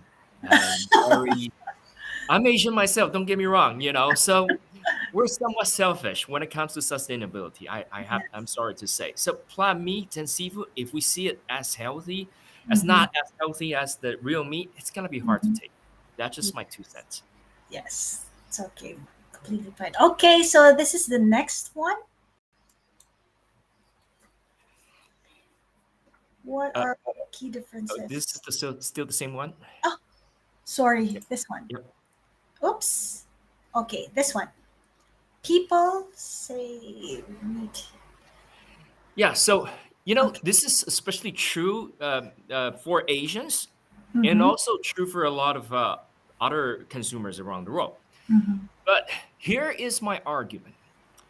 Do you know that there are estimated around 1,200 and possibly even 1,600 different chemicals being used on the animals we're eating, including aquaculture? Now, I'm not saying that the single animal that you're eating has all those 1,200, 1,600 chemicals. I'm just saying the varieties. But you can Yes. easily imagine that on any given animal that's being farmed, it could have at least 10, 20, or even 30, 40 different kind of chemicals being applied during its lifespan. And none of those are on the label Yeah. by regulatory reason. And do you really think and say that piece of meat is not processed? You know? Yeah. Unless you can grow your own chicken in your backyard. I don't think a lot of Singaporeans or a lot of Asians can do this anymore, given the fact that we're mostly living in the urban settings. Yes. And so if you cannot grow your own animals, I am very sorry to report that most of the meat and seafood you're eating are very processed. Now, some people may say, what about wild caught fishes? Well, that's even worse. Why? Thanks to human activity. Do you know the heavy metal level compared to 30, 40 years ago is crazy, not to mention the microplastic these sea animals accidentally digested. And so that is the reason why I urge all of you to support the plant-based movement. Plant-based. Yep. So I think I should switch to plant-based now. For some sake, yes. Yes. Okay. So still the same last question. So yeah. So let's proceed to the other one. Yep. Challenges that lab grown protein face now, and is it already a lot? There's a lot of challenges. But let me break out the conclusion first. I still believe it is feasible to scale up. We just don't know how much time it will take. Some people say 5 to 10 years. I think that's a bit too optimistic. More people say 20 to 30 years. I more on the safe side would say at least 30, 40 years. Why? Because think about it. You're taking a cell that's in the animal body. Yes. That cell in the body was supported by kidney, by heart, by liver, by stomach, by intestine, by all these wonderful organs. Now, all of a sudden, you want to remove that cell into a metal tank and grow it. Think about the technical challenge it has to overcome. And not to mention the flavor. The cell-based culture meat and seafood we develop will never be identical to the real meat and seafood. Because why? The flavor profile will be different. Understanding that a lot of the meat we slaughter, it comes with the fecal bacteria. Understanding the real seafood actually have a lot of lactic acid bacteria on its surface. And those microorganisms are providing a different layer of flavor. Whereas in the culture meat technology, in the bioprocessing, by definition, we have to keep it clean. There's not going to be any other type of bacteria, microorganism to coexist with it to prevent contamination. And then you can imagine, by definition, the flavor of that piece of meat and seafood coming out of the cultivated technology will be very different. And those are the challenges, not to mention the cost. The cost, yes. Yeah. Okay, so we have another question, the last one. Okay, so yes.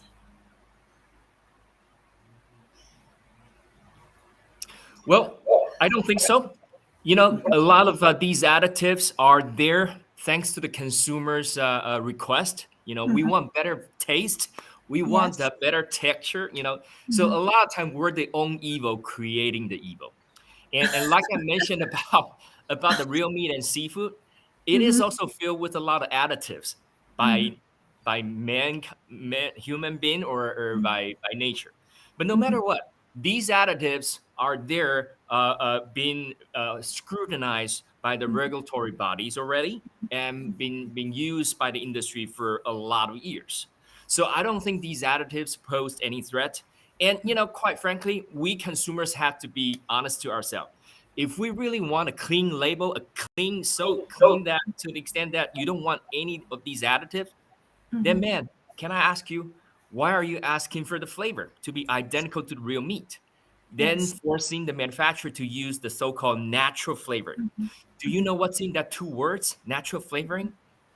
A lot of time when I ask the vendor, what's that natural flavoring? What does it include?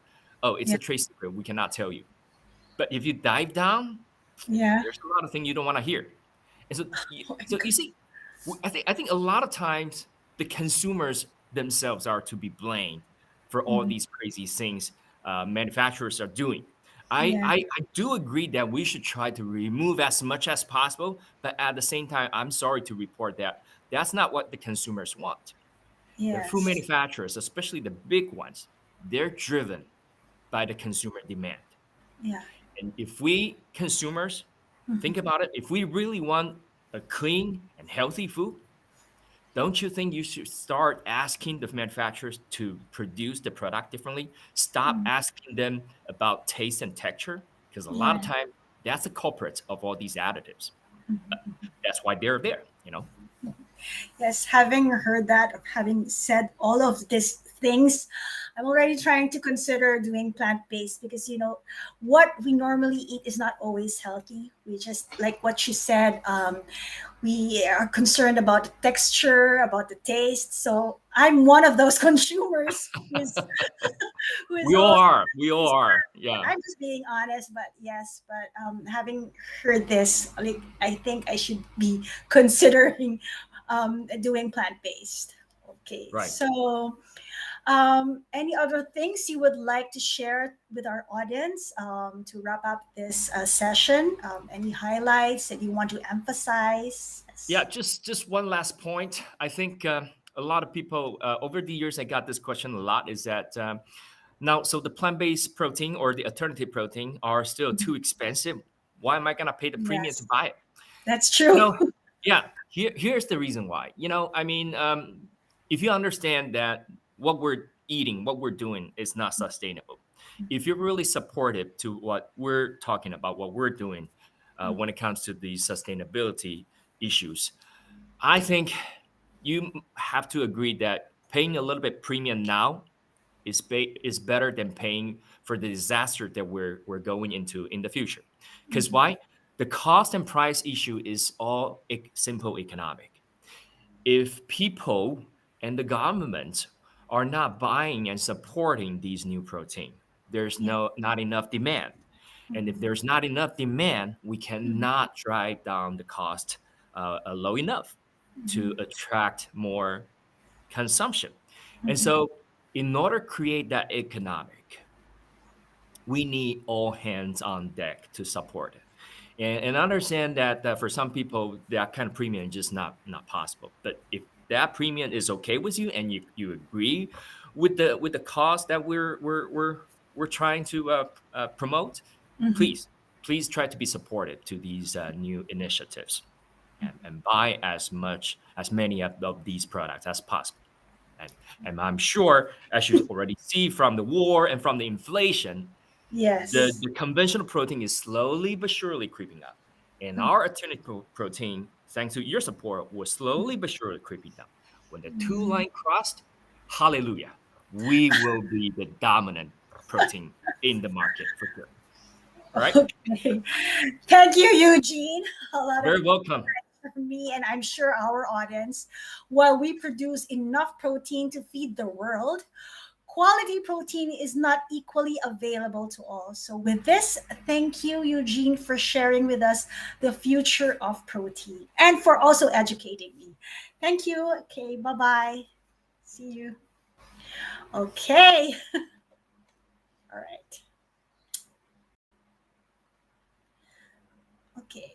So now let's go to the networking session. Our business partners, Kerry and Siemens, are exhibiting their new products and technologies at the virtual booth right now. Feel free to talk and ask questions to them. You can also download Siemens food and beverage traceability solutions with the blockchain white paper at their booth. get this chance and win a Grab voucher. So also in the networking area, all participants can send private messages here and receive replies immediately. The best part is you can actually look for your business partners by filtering their tags, for example, speakers, delegates, and even event business partners. If you have any questions, you can also look for the tag organizers. Our assistants will be there for you. You can also have a face-to-face chat with our business partners. Just simply open your camera and invite them to chat. There are really never-ending possibilities here. So what are you waiting for? Have a successful networking.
It was an era of scientific evolution, a time of imagination, celebrating culture and pure courage, expanding horizons for everyone. An age of possibility. Inspired by giant leaps on the world stage, 3 entrepreneurs from Southwest Ireland sought to combine science and nature to make life better for people everywhere. Driven by curiosity, innovation, and an enterprising spirit, Kerry was born. From a small ingredients provider to the world leader in sustainable nutrition, we have grown consistently for 50 years, helping customers all around the world find solutions for their business. Our small steps making giant leaps possible. Now, with our reach and determination, we rise to the challenge of protecting our planet, blending science, imagination, and courage of our own to pioneer sustainable solutions that will nourish generations to come, leading us into a new age of possibility.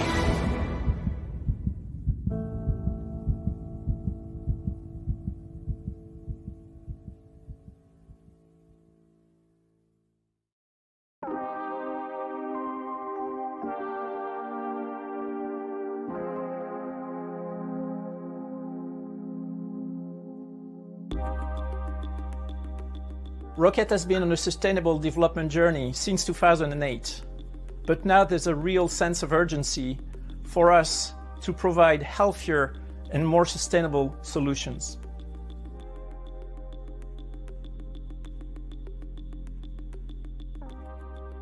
Where I think Rocket can have the biggest impact today in helping preserve the planet is by reducing our environmental footprint.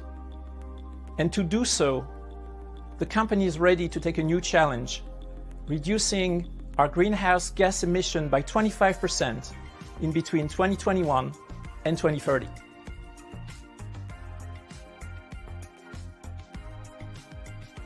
Over the last few years, Rocket has been very active leveraging existing technologies to produce energy, such as geothermal, biomass, or even hydroelectric. Now, our focus beyond continuing to implement those is on reducing our overall energy consumption.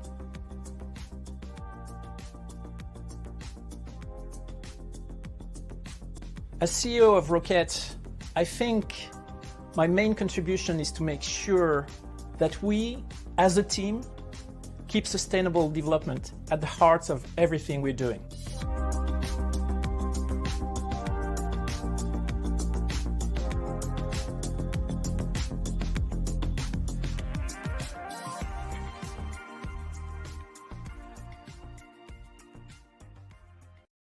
What's one of the main drivers of change in the manufacturing industry? It's us, consumers. 63% of us want to have new products faster. 94% regularly search for alternatives. 61% of us are willing to pay more for higher quality. 74% have become more price sensitive. Another 60% want more sustainability. Consumers can configure and order virtually anything online at the touch of a button. New products, faster, more personalized. Companies all over the world are challenged to keep up. From personalized products to mass-producing one-off items with consistently high quality and speed. Today's consumers are looking for a tailored experience from companies who are engaged socially, environmentally, and deliver more than just a product. To make it happen with precision and agility, a company must get product development, automated production processes, and digitalization to work hand in hand. Companies need a true digital enterprise. Only by combining processing, using and continuously optimizing virtual and actual information can you come up with something new, something better, and make consumers' individual dreams a reality. Siemens Digital Industries Software, where today meets tomorrow.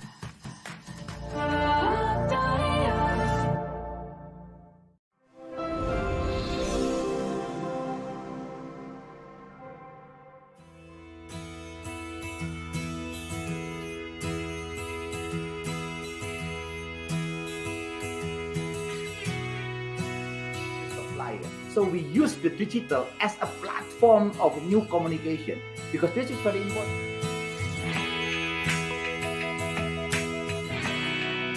If you don't have the digital life and your business will be fading away. More accelerate localized production network and local supply chain network.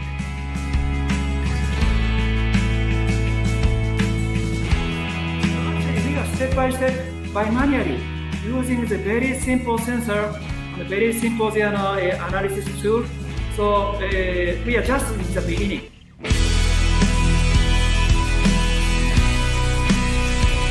They have to be quick thinking, quick decision making, and quick changes. So also set more agile systems. E-procurement, e-sourcing, but also... So, having the technology is one thing. Knowing what to 3D print, what to design is another thing. Yeah. So the thing is, and you can see, based on the color, they also use the color as communication. For example, this color.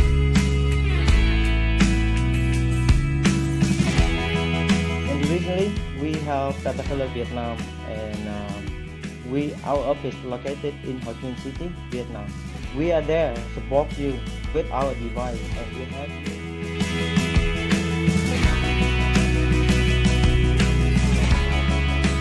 Be willing to invest, be willing to invest and transform, but to invest in a smart way. So I think the important is to stay connected with customers, to stay connected with the market demand and the production situation. Much more flexible to adopt new strategies, new challenges, new opportunities.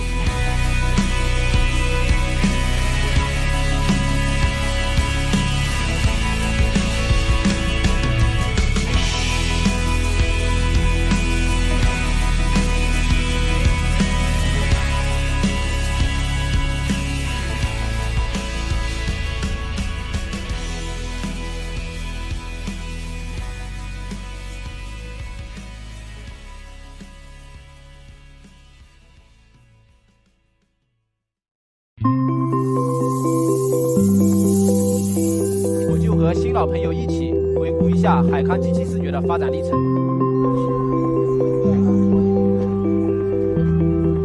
今天下午4点，我们还会有一场互动的演讲。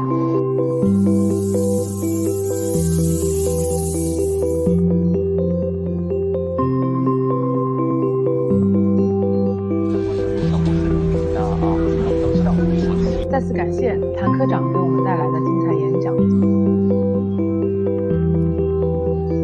我们这一部分内容，我们采取所以结合大数据的有分非常多种的这个口诀器件我们可能有很多的这个。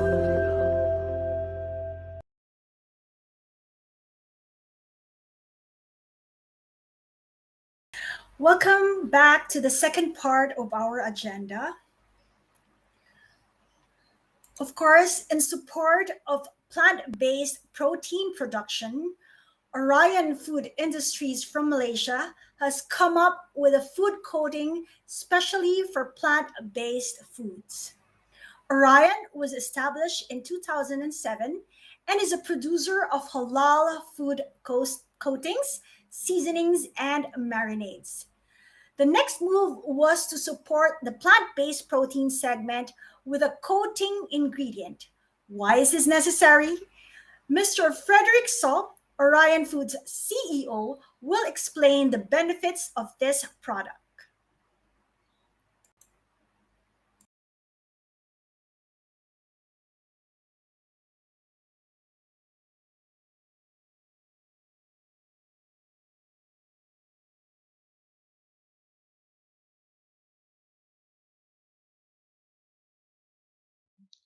Good afternoon, delegates from various regions. My name is Fred So. I will speak about how food coding system could help in the new product developments for protein alternates in gaining wider market acceptance and popularities among the consumer in this section. In our field of research and study, we define food coding system as a part of science in controlling the texture and taste in the food applications. Generally, we focus in industrial processed food, and to enrich it with a layer of food coating could be varied from a layer of pre-dusting, battles, all the way to complete the development cycles with glazings or dipping. Today, we would like to share in here how to bring more value into the new product developments for protein alternatives to make it more interesting, if not to be as innovative. We will cover specifically on the degustation sensation, cost effectiveness, texture formations, healthier sustainability. How food coating system could help to overcome the common barriers on plant-based proteins product developments. Let us start by the first perspective, multi-sensory degustation experience. We shall walk you through in next slide how food coating system can enrich such kind of multi-sensation degustation experience. We will talk about the visual, the aroma, the taste, the sound, and the overall sensation. Visual being the first contact of any food. The golden bright color on tempura, the bright yellow from panko and breadcrumbs, crystal shining from the glazings and sauce, applied as an initial layer on the plant-based product, will definitely enhance the physical texture appearance far from monotonous. Coating with various flavorings combinations, either smoked, BBQ, curry, or honey, will effectively mask out the beany and vegan taste and smell. Spice and herb within the food coating will enhance the product's flavor delivery and give overall sensations, a taste variations and profiling. It is always very interesting for us in the food coating field to invite some perspective into food sensory. because the sound when biting or eating have very positive and significant impact on the customer's perception. The sound here while bringing a direct receptive on the food textures and quality. The crispy, chunky or cracky sound from different level of crispiness will stimulate the eating desire. The pre-judgmental perspective that the food is freshly prepared is really the drive. Thus creating a strong synergy in balancing the taste palette, mouthfeel, by creating a multi-sensory impact and enriched eating sensation. Coupled with the flavors and the moist sensation from the dipping sauce and braising, which we will illustrate in later part of the presentations, will offer the ultimate cravings experience for all the food lovers. We shall review next the perspective on how food coating could help in stability of the texture formations of protein alternate formulation.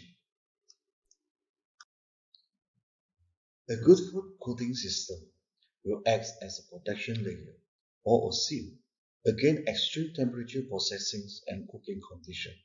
For example, when the protein alternate product require a brush freezing on one hand and a super high heat frying when served will help the moist coatings within the protein structures. Apart from improving the storage stability, the extended crispiness holding time when served will sustain the quality preservations on the protein's alternates. Next, we will have a look in how food coating system could help the economy and the costing optimizations in product developments with protein alternates. This will leverage the market sentiments and general feedback that the protein alternate is still expensive or overpriced. It will be important to articulate this to strategize a good product's pricing positioning to gain the market popularity. In cost optimizations with food coating system, the high pickup ratios will improve the weight-to-weight yield of the products. That will help in leveraging the costing impact and product pricing positionings. We will showcase various pickup rate of different coating systems in later part of the presentations. The food coating system could also help in natural way to reduce or eliminate the need of certain food additives and ingredients, essentially to overcome the conditioning of processed food technologies, including, but not only, texture binder, water holding agent, emulsifier, and preservation ingredients to sustain the quality of the plant-based protein during the formulations and storage. We will proceed next to discuss about how food coating system could help the healthiest perspective on protein alternates products. Apart from enriching the eating sensation, food coating system is also responsible in helping to achieve the wholesome path of the protein alternates product development. For example, besides boosting the aromas and colors appearance of the products, turmeric often used in food coating is an anti-inflammatory natural ingredient. Enhancing the mouthfeel and taste profiling without inviting high fat, artificial colors and flavors, and excessive salt content.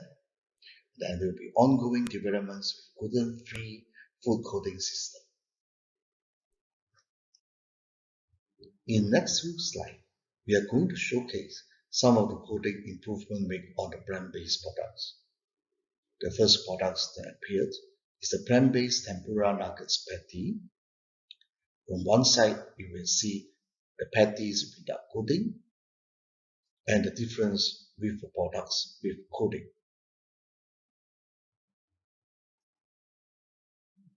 In tempura coating, the criteria set is around crispiness, adhesions, crispiness coating time, and pickup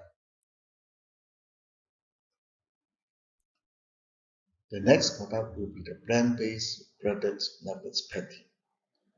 On one side, you can see the patties when it is without the coating, and the other side, you can see the products with a coating. In the breadcrumbs coating system, we always look into the criteria of crispiness, the adhesions, the crispiness coating time, which is in this case more than 40 minutes, the pickup ratios, and also the oil absorption ratios.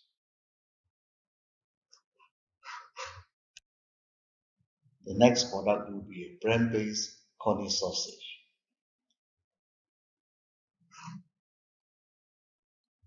In the coney coating system, we will look into the criteria such as multi-layers textures with combination of the crispy and the soft, and the adhesions, the crispiness coating time, the high bake-up ratios, and also the oil absorptions.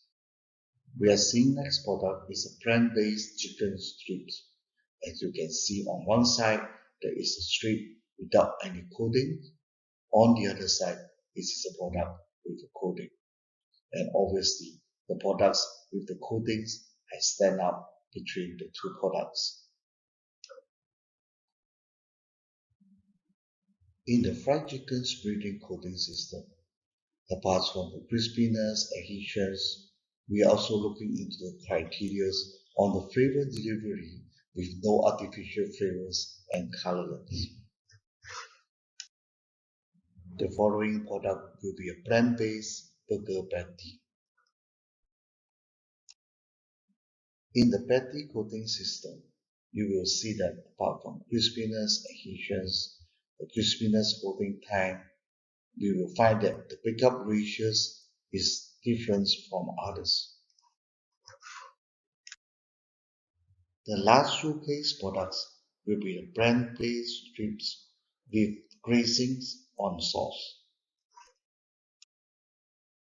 As we have mentioned in the earlier part of our presentations, the food coating system will not be completed without the finest grazing system. And in the grazing system, we are looking into the naturals, the authenticity, and the diversities as being the criteria of formulations. As a quick recap, a good food coating system will focus into the crispiness coating time, aromatics delivery, color diversifications, textures performance, moisture retaining, and the adhesion system to help the product developments for plant-based product alternatives. Similarly, a good glazing or gravy or even the dipping sauce to complete the food coating system will focus on the diversities, the natural ingredients, authenticities, nutrition value, robust profiling to help the new product developments for plant-based proteins alternatives. That concludes our presentations today. We hope we can bring some help in overcome the barriers for plant-based proteins with more diverse tastes and textures that customers will love without sacrificing or compromise the healthiest value for proteins alternatives. Allow me to have a quick debrief of who we are. Last but not least, allow me to have a quick debrief of who we are. Orion Food is specialized in food coating, sauces, marinades, and ready-to-use industrial premix. We have 15 years of proven track record in our scope of work. Allow me also to extend a special thanks to our applications collaborators, Future Food Center Berhad, and the Sales and R&D Department of Orion Food, with the technical assistance from Oriental's Reliance Ingredients. We would also like to thank you for listening, and thanks also to organizers who have organized this event. If you have any inquiry or you require any further information, we shall remain at your best disposals at the contacts provided. Thank you very much. See you.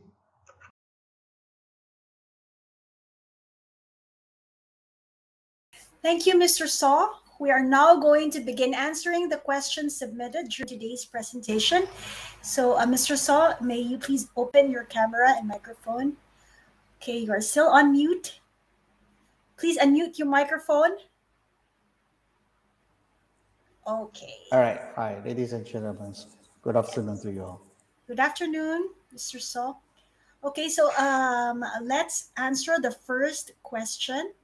We have the list here. Do you need help publishing, or you can publish the questions by yourself? Okay. Sitting with me in the room is actually a team of us. That actually we are trying to answer as much as possible the questions. Either we will do you or send you a private message, or even in the public. But meanwhile, I'll try to just to answer some of the questions that have been coming in. Okay. Let's have the first one. All right. Okay. Okay. The first questions that I have in my list here is that what is the difference of brand-based and non-brand-based food coding? Basically, I think it is similar, but we will need to have more emphasis and focus on the so-called plant-based products. Basically, we are obligated to enhance the flavors, the color, the texture, in order to mask up the veggie or the beanie profile from the plant-based products. So the coding system will act more like wholesomely to synergize the textures, the flavors, and the sensation, so that it can give a more rounded kind of profiling to the protein alternate product development. So basically, there will be my very strict questions on the difference between food coding for plant-based and non-plant-based products. I hope that can answer to the audience. Okay. So the next one. The next questions that let me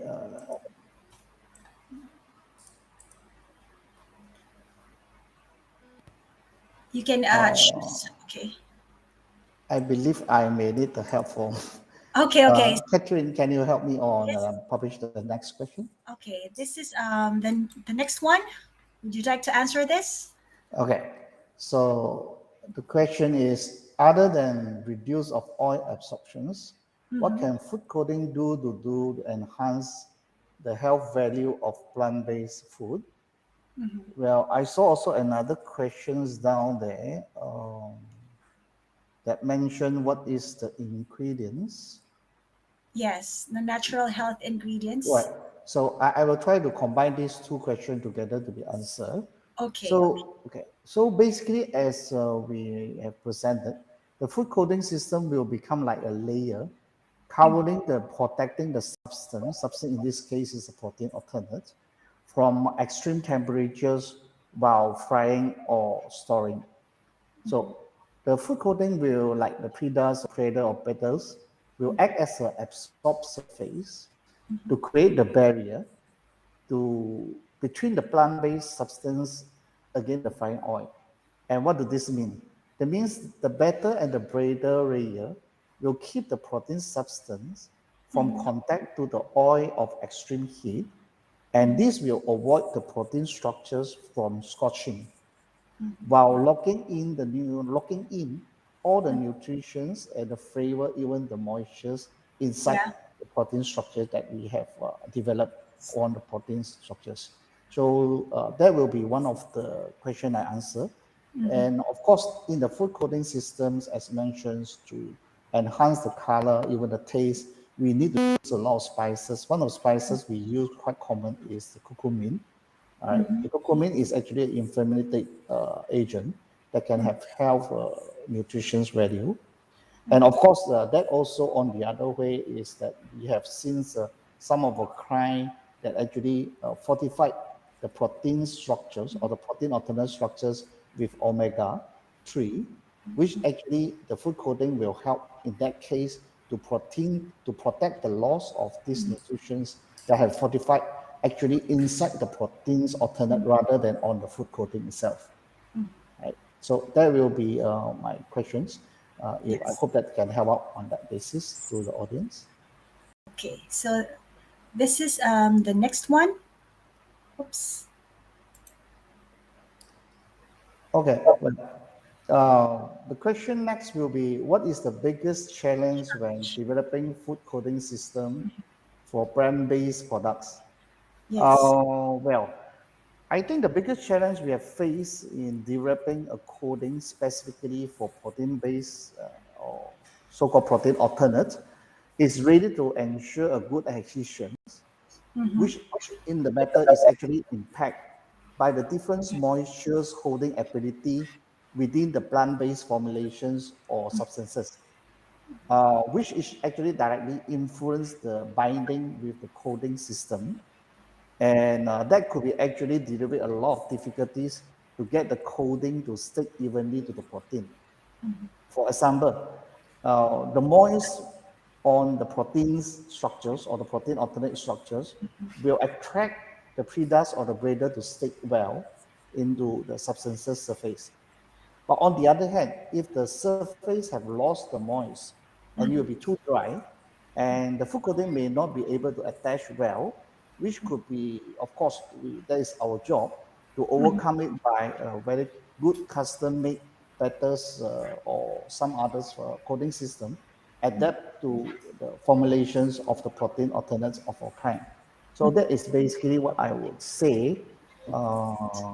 Without a good coding system, plant-based, it will reduce the layer of lifting out during the frying or during the serving, and also especially during the end when you have biting or even cutting on the protein alternates finished products. Right. So I hope that will be giving some light ahead to everybody on these questions. Yes, definitely. Okay, so since you've already answered about the natural health ingredients, let's move on to the next one, this one.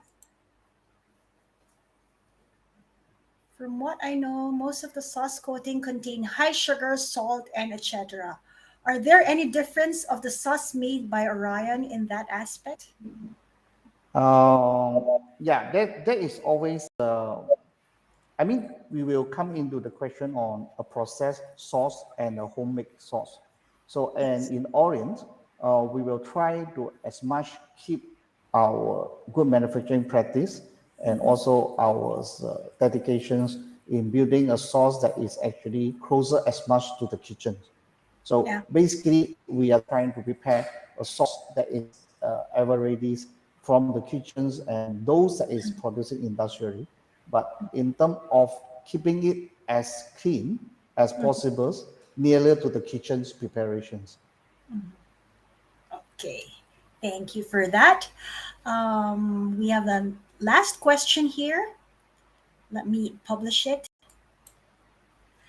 Do you have any insights for future food coding idea or technology? Oh, your input on this. Yeah, seems this is a very challenging question. Of course, we are very passionate and we are very optimistic on the continued developments. Yes. Even like we may looking into gluten-free kind of food coding system, or even have furthermore like invisible coating system that actually can help even more on the plant-based product itself without having another layers as a coat to the products. So there is a continued challenge on that basis on food coding technologies. And of course, at the same time, the challenge for us is to diversify into the closer authentications on different location kind of culinary, either from Japan, Americas, or Asia. So we are trying to incorporate as much on that basis to bring the variety on the food coding for the protein alternate development. Okay. Thank you, Mr. Saw, for that. Do you have other things you would like to share with our audience to wrap up this session? Any highlights, or do you Yeah. want to emphasize? All right. Thank you very much for these sections. I think in these sections, our aim is really just to bring some leadway on the possibility on helping the product positionings for product alternate, which actually leveraging the cost factors, also to consider how to gain the popularity and also to ensure the success on these product alternate introductions, if not on the continued development. So we are hoping that a good forward system, a good food coding system, and also including also the grazing system, will help in the more wholesome way of synergize to balance the flavor, the texture, and even sensations, beside the costing factors or economy for in the road of protein alternate development. So that is what we hopefully can achieve in these sections for that purposes. Okay, thank you, Mr. Saw, Thank you. for explaining to us the benefits of food coating for plant-based protein. So to our audience, if you still have other questions that were not raised in the Q&A session, please feel free to send in and chat to Mr. Saw in the networking platform. Okay, with this, Mr. Saw, I again thank you for answering all the questions and for being with us today. Thank you very much. Thanks for listening. Have a nice day. Have a nice day. Thank you. All right. Okay. So for our last speaker, amid the development of plant-based market, there remains traditional dairy that many consumers continue to enjoy. From the Philippines, we have invited back the R&D and Quality Assurance Manager of Dairy Technologies Corporation, Ms. Irene Medalla. She will talk about the future of dairy processing in Southeast Asia.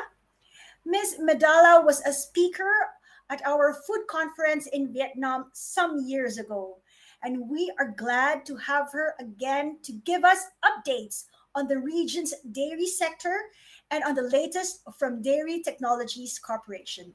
Welcome back, Ms. Medalla.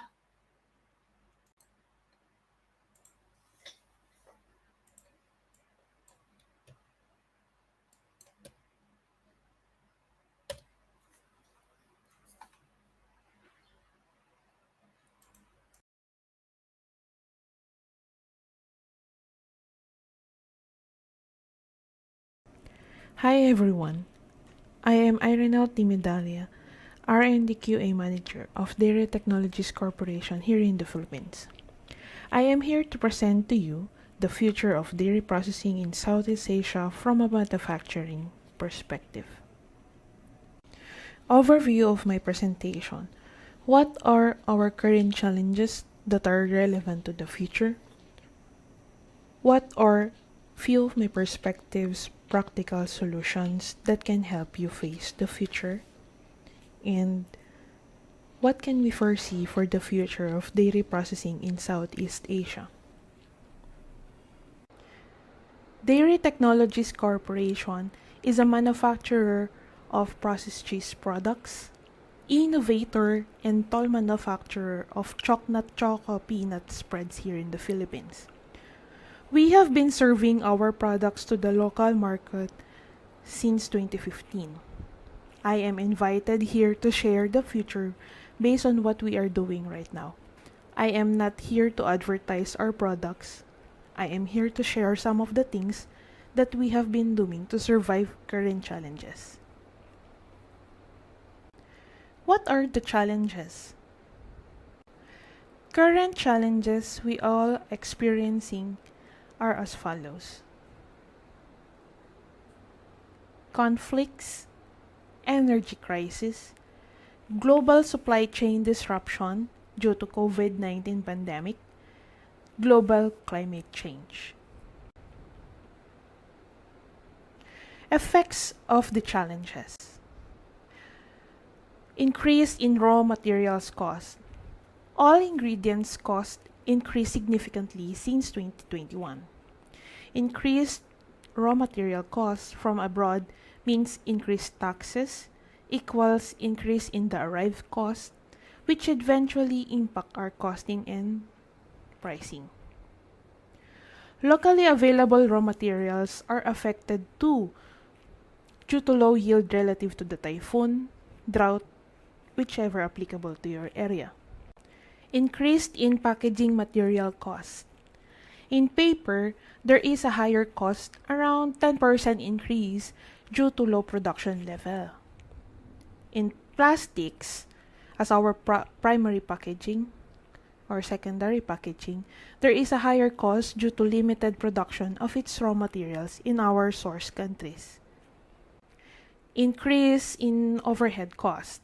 Increase in overhead costs can be attributed to high energy and maintenance costs and current ongoing salary adjustment relative to the inflation rates depending on the area. Unavailability of raw and packaging material. This is one of the most challenging things, the unavailability. Everybody wants to produce so that we can serve our clients on time. Unavailability of manpower due to COVID-19. Unavailability of manpower due to lockdowns and long quarantines. What can we expect in the future from these current challenges? If we are still in the same course in our timeline, these issues will be amplified in the future. As an R&D who is exposed and have experiences on all aspects of the business such as purchasing, production, EMD or engineering and maintenance, QN and IT, here are our practical solutions in different perspectives. Practical solution in increase in raw materials cost in the purchasing side. Improve your bidding practices. Secure prices through issuance of blanket purchase orders. Adding price allowance for possible higher shipping rates. You know, before 2020 happens, we usually maintain at least 2 suppliers each ingredient and packaging materials. Now, we need to have at least 4 decent ones. Expect that there will be changes along the way, so a good allowance on the costing is better than nothing, no? And if possible, and if your organization can, no, have it delivered directly from the port to your warehouse. Order 6 months ahead of time for the imported materials and always expect delays and have a super allowance for everything. Always request for the best price and maintain harmonious relationship with your supplier. Maintaining a harmonious relationship with your supplier is one of the most important aspects in maintaining a good inventory in your warehouse and keeping your prices decent. Regularly assess them for their capability as these times as we needed to be more understanding. We can logically maintain harmonious relationship by keeping our order sales contract intact to avoid additional cost to that purchase item. Prioritize locally produced ingredients and locally available ingredients. As an R&D, we need to decide on what to use in the formulation. Is it the actual price? The weighted average price? The future price? In deciding this, we need to consider the duration of the costing, updating the customer, and our net profit margin. In these tough times, we are using weighted average price for the period of 12 months and includes the future buying price. This is for us to lessen the adjustment in terms of cost in every period and lesser time for reformulation for profit maximization. My piece of advice to you as an R&D is to develop dairy products on its simplest form. Avoid those blended products or ingredients as much as you can. In production, planning, and inventory control, raw material lead time for computation of days level must be 6 months. Invest on warehouse space and security.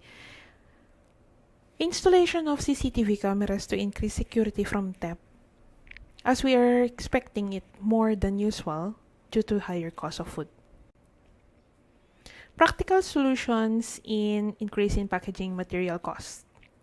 As an R&D, we can adjust for the thickness and have a movement on having a single packaging type and quality for all pack sizes if and only if it's possible. Practical solution in increasing overhead costs in all departments. Installation of energy-saving tools and equipment such as solar panels. Revisiting water consumption and installation of water-saving devices. And the longest one to adopt is optimizing your process flow. Aside from the current challenge in solutions, what now? No one is expert for the future. No one knows what will happen next. So what's the future of dairy processing in Southeast Asia? Peter Drucker said, "The best way to predict the future is to create it ourselves." So, what is the ultimate challenge of the future?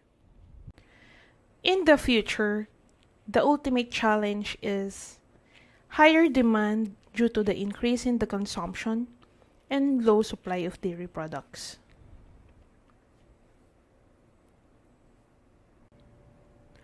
How do we face the future with this trend? Customization.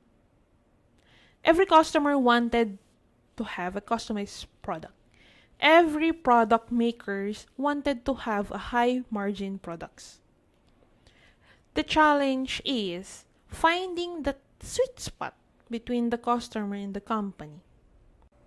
It is highly recommended that every company should invest in R&D, who is the leader in new product development and innovations that could lead to the creation of useful knowledge beneficial to them and to the customers. In research and development, in Dairy Technologies Corporation, we always practice this simplified product development concept, wherein idea generation, designing, sourcing, execution, and feedback, then launching is being practiced. Whenever we launch something, we always studied it by heart, and before we launch it, we repeatedly test and conduct shelf life stability of the product. I think in R&D, it is highly probable that we will gear towards customized plant-based dairy products, wherein the development in terms of texture, functionality, stability, flavor will be a priority later on. It is also noted that we need to prioritize natural ingredients. In these customized plant-based dairy products, it is needed to study various starches from different plant sources. Why? We expect syneresis will be observed, and we must know those things that synergistic to each other. We need to maximize our technical know-how on how to blend modified starches, native starches, with some hydrocolloids, etc., and to have a single harmonious texture, functionality, and stability. What is the future of your existing products? I really think that your existing products will stay the same if it's really good. However, we need to customize the product in terms of nutrients, in terms of percent protein or gram per serving. What is the calorie per serving? Adjustment into lactose-free formulation. And of course, development in terms of flavor profile and more development on the texture. Here are some options for your consideration in developing your products. You can choose one pathway, but you can choose both depending on your organization's budget and target market. Option A. Do you want your product to imitate the real one as close as possible? Or option B. Be different and better than the real one. If you want to imitate the real dairy product, always remember that the selling price will be lower than the existing one. On developing plant-based dairy products, there are several options that you can optimize for.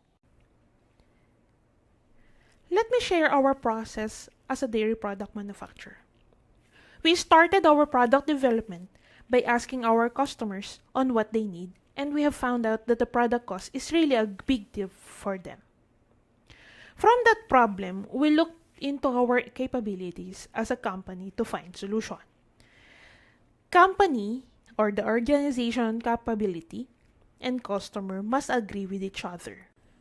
Studying your individual ingredients is the backbone of transitioning from the milk-based product into the pure plant-based item.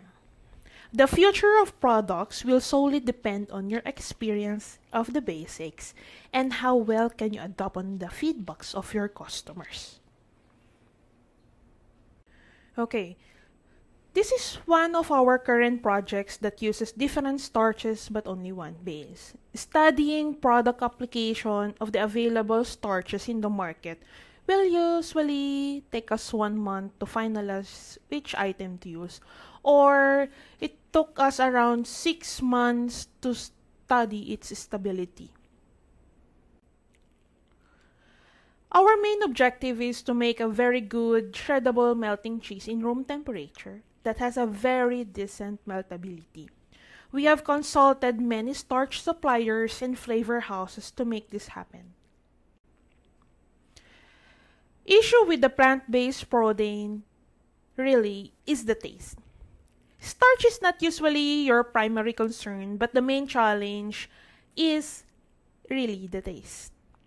Because, the taste of the pea proteins, soy proteins have a very distinct flavor. Transitioning to a plant-based product from the dairy one is composed of 3 stages: creating a base, neutralizing the base, and of course, flavoring the base. Some of our solutions is to use flavor maskers, flavor enhancers, such as yeast extracts and customized iodized salt, and flavor boosters such as use of natural vinegar. Flavor development will take a while to finalize, and there is no single solution for all of your formulations. It is always customized. What is the bottom line? The future of the dairy processing in Southeast Asia will be a competition of customization to meet the demand of the customers. It is a battle of the brains with fastest execution and verification for launching. How do we face the future of dairy processing?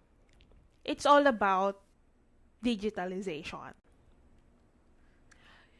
The need for the systemic digitalization became a priority due to the emergence of pandemic.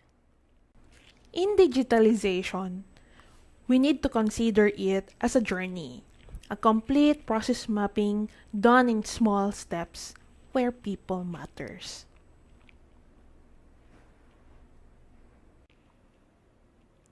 Digitalized sales process, we should use, or we can adopt, use of online platforms.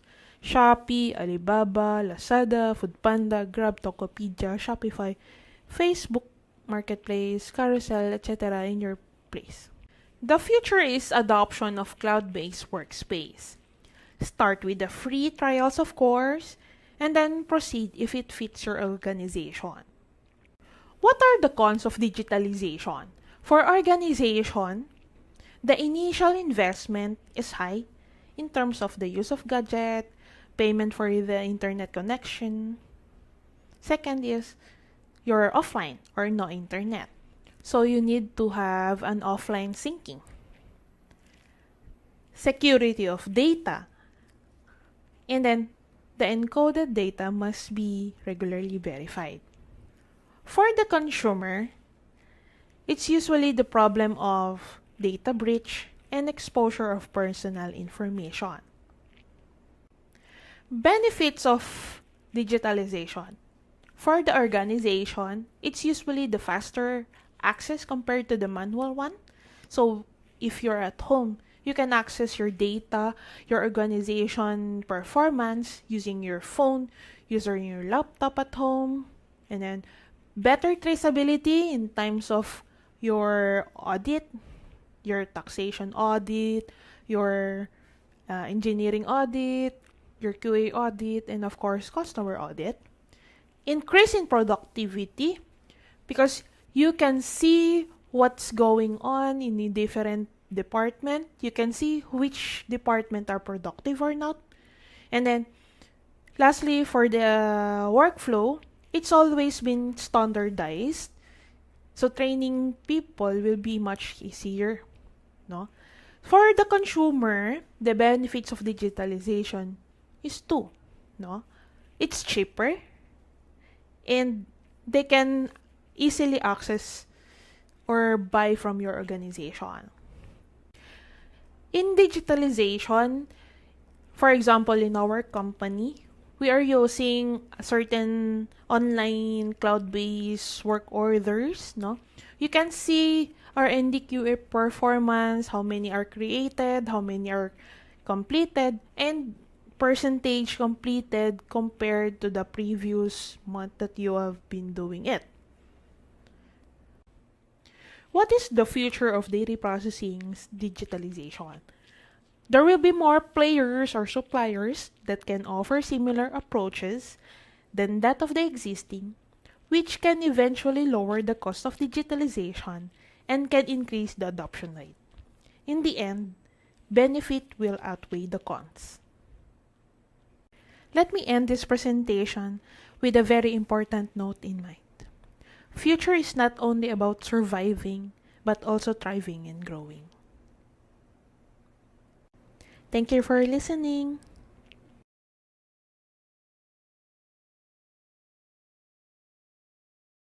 Thank you, Ms. Medalla, for sharing with us the future of dairy processing in Southeast Asia.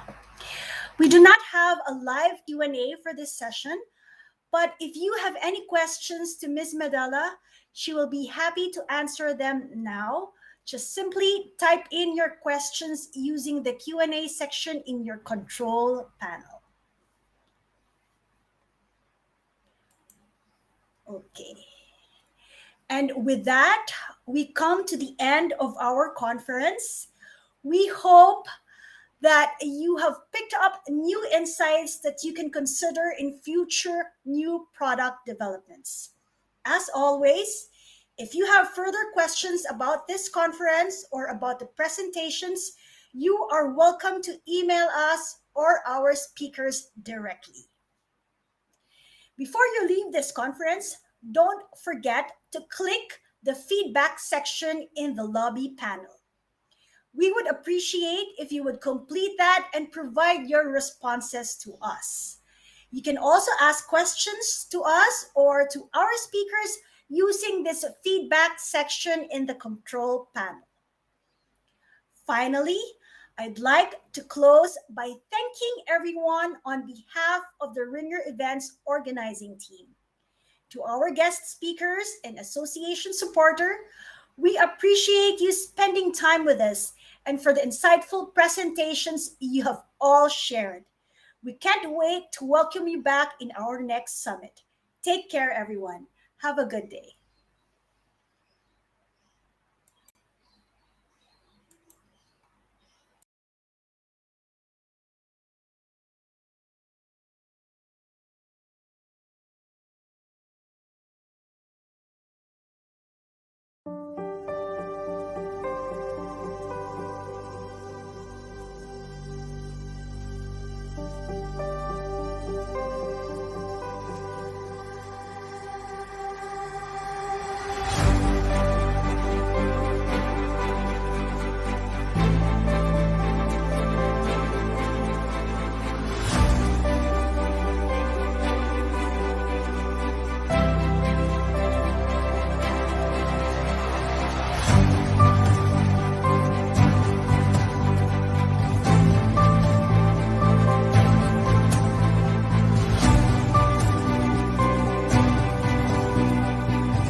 It was an era of scientific evolution,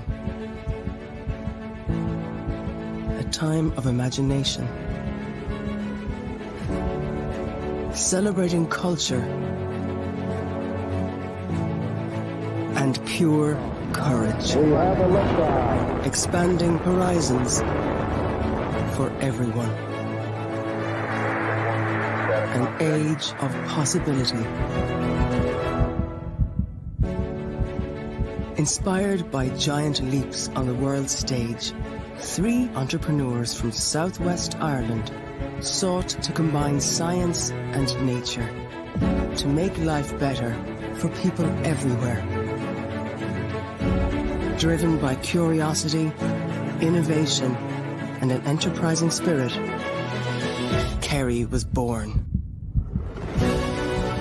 From a small ingredients provider to the world leader in sustainable nutrition, we have grown consistently for 50 years, helping customers all around the world find solutions for their business.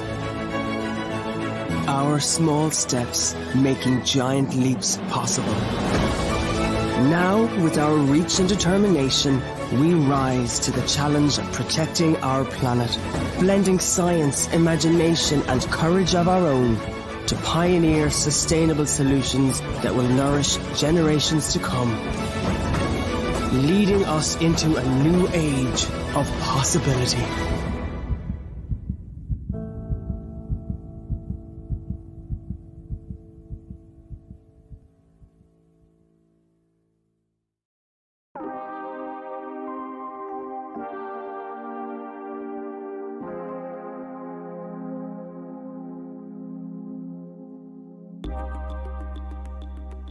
Rocket has been on a sustainable development journey since 2008, but now there's a real sense of urgency for us to provide healthier and more sustainable solutions.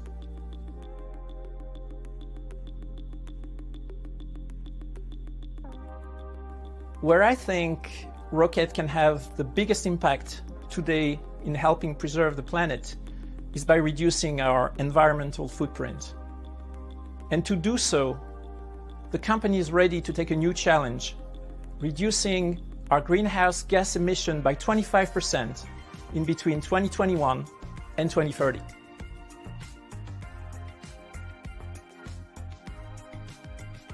Over the last few years, Rocket has been very active leveraging existing technologies to produce energy, such as geothermal, biomass, or even hydroelectric. Now, our focus, beyond continuing to implement those, is on reducing our overall energy consumption.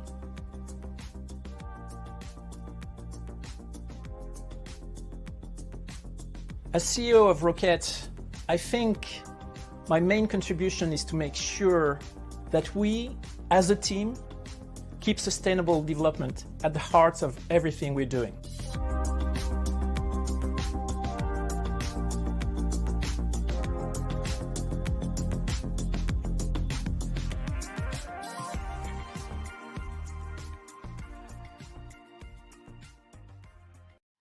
What's one of the main drivers of change in the manufacturing industry? It's us, consumers. 63% of us want to have new products faster. 94% regularly search for alternatives. 61% of us are willing to pay more for higher quality. 74% have become more price sensitive. Another 60% want more sustainability. Consumers can configure and order virtually anything online at the touch of a button. New products, faster, more personalized. Companies all over the world are challenged to keep up. From personalized products to mass-producing one-off items with consistently high quality and speed. Today's consumers are looking for a tailored experience from companies who are engaged socially, environmentally, and deliver more than just a product. To make it happen with precision and agility, a company must get product development, automated production processes, and digitalization to work hand in hand. Companies need a true digital enterprise.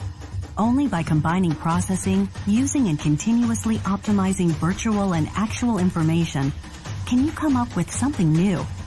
something better and make consumers' individual dreams a reality. Siemens Digital Industries Software, where today meets tomorrow.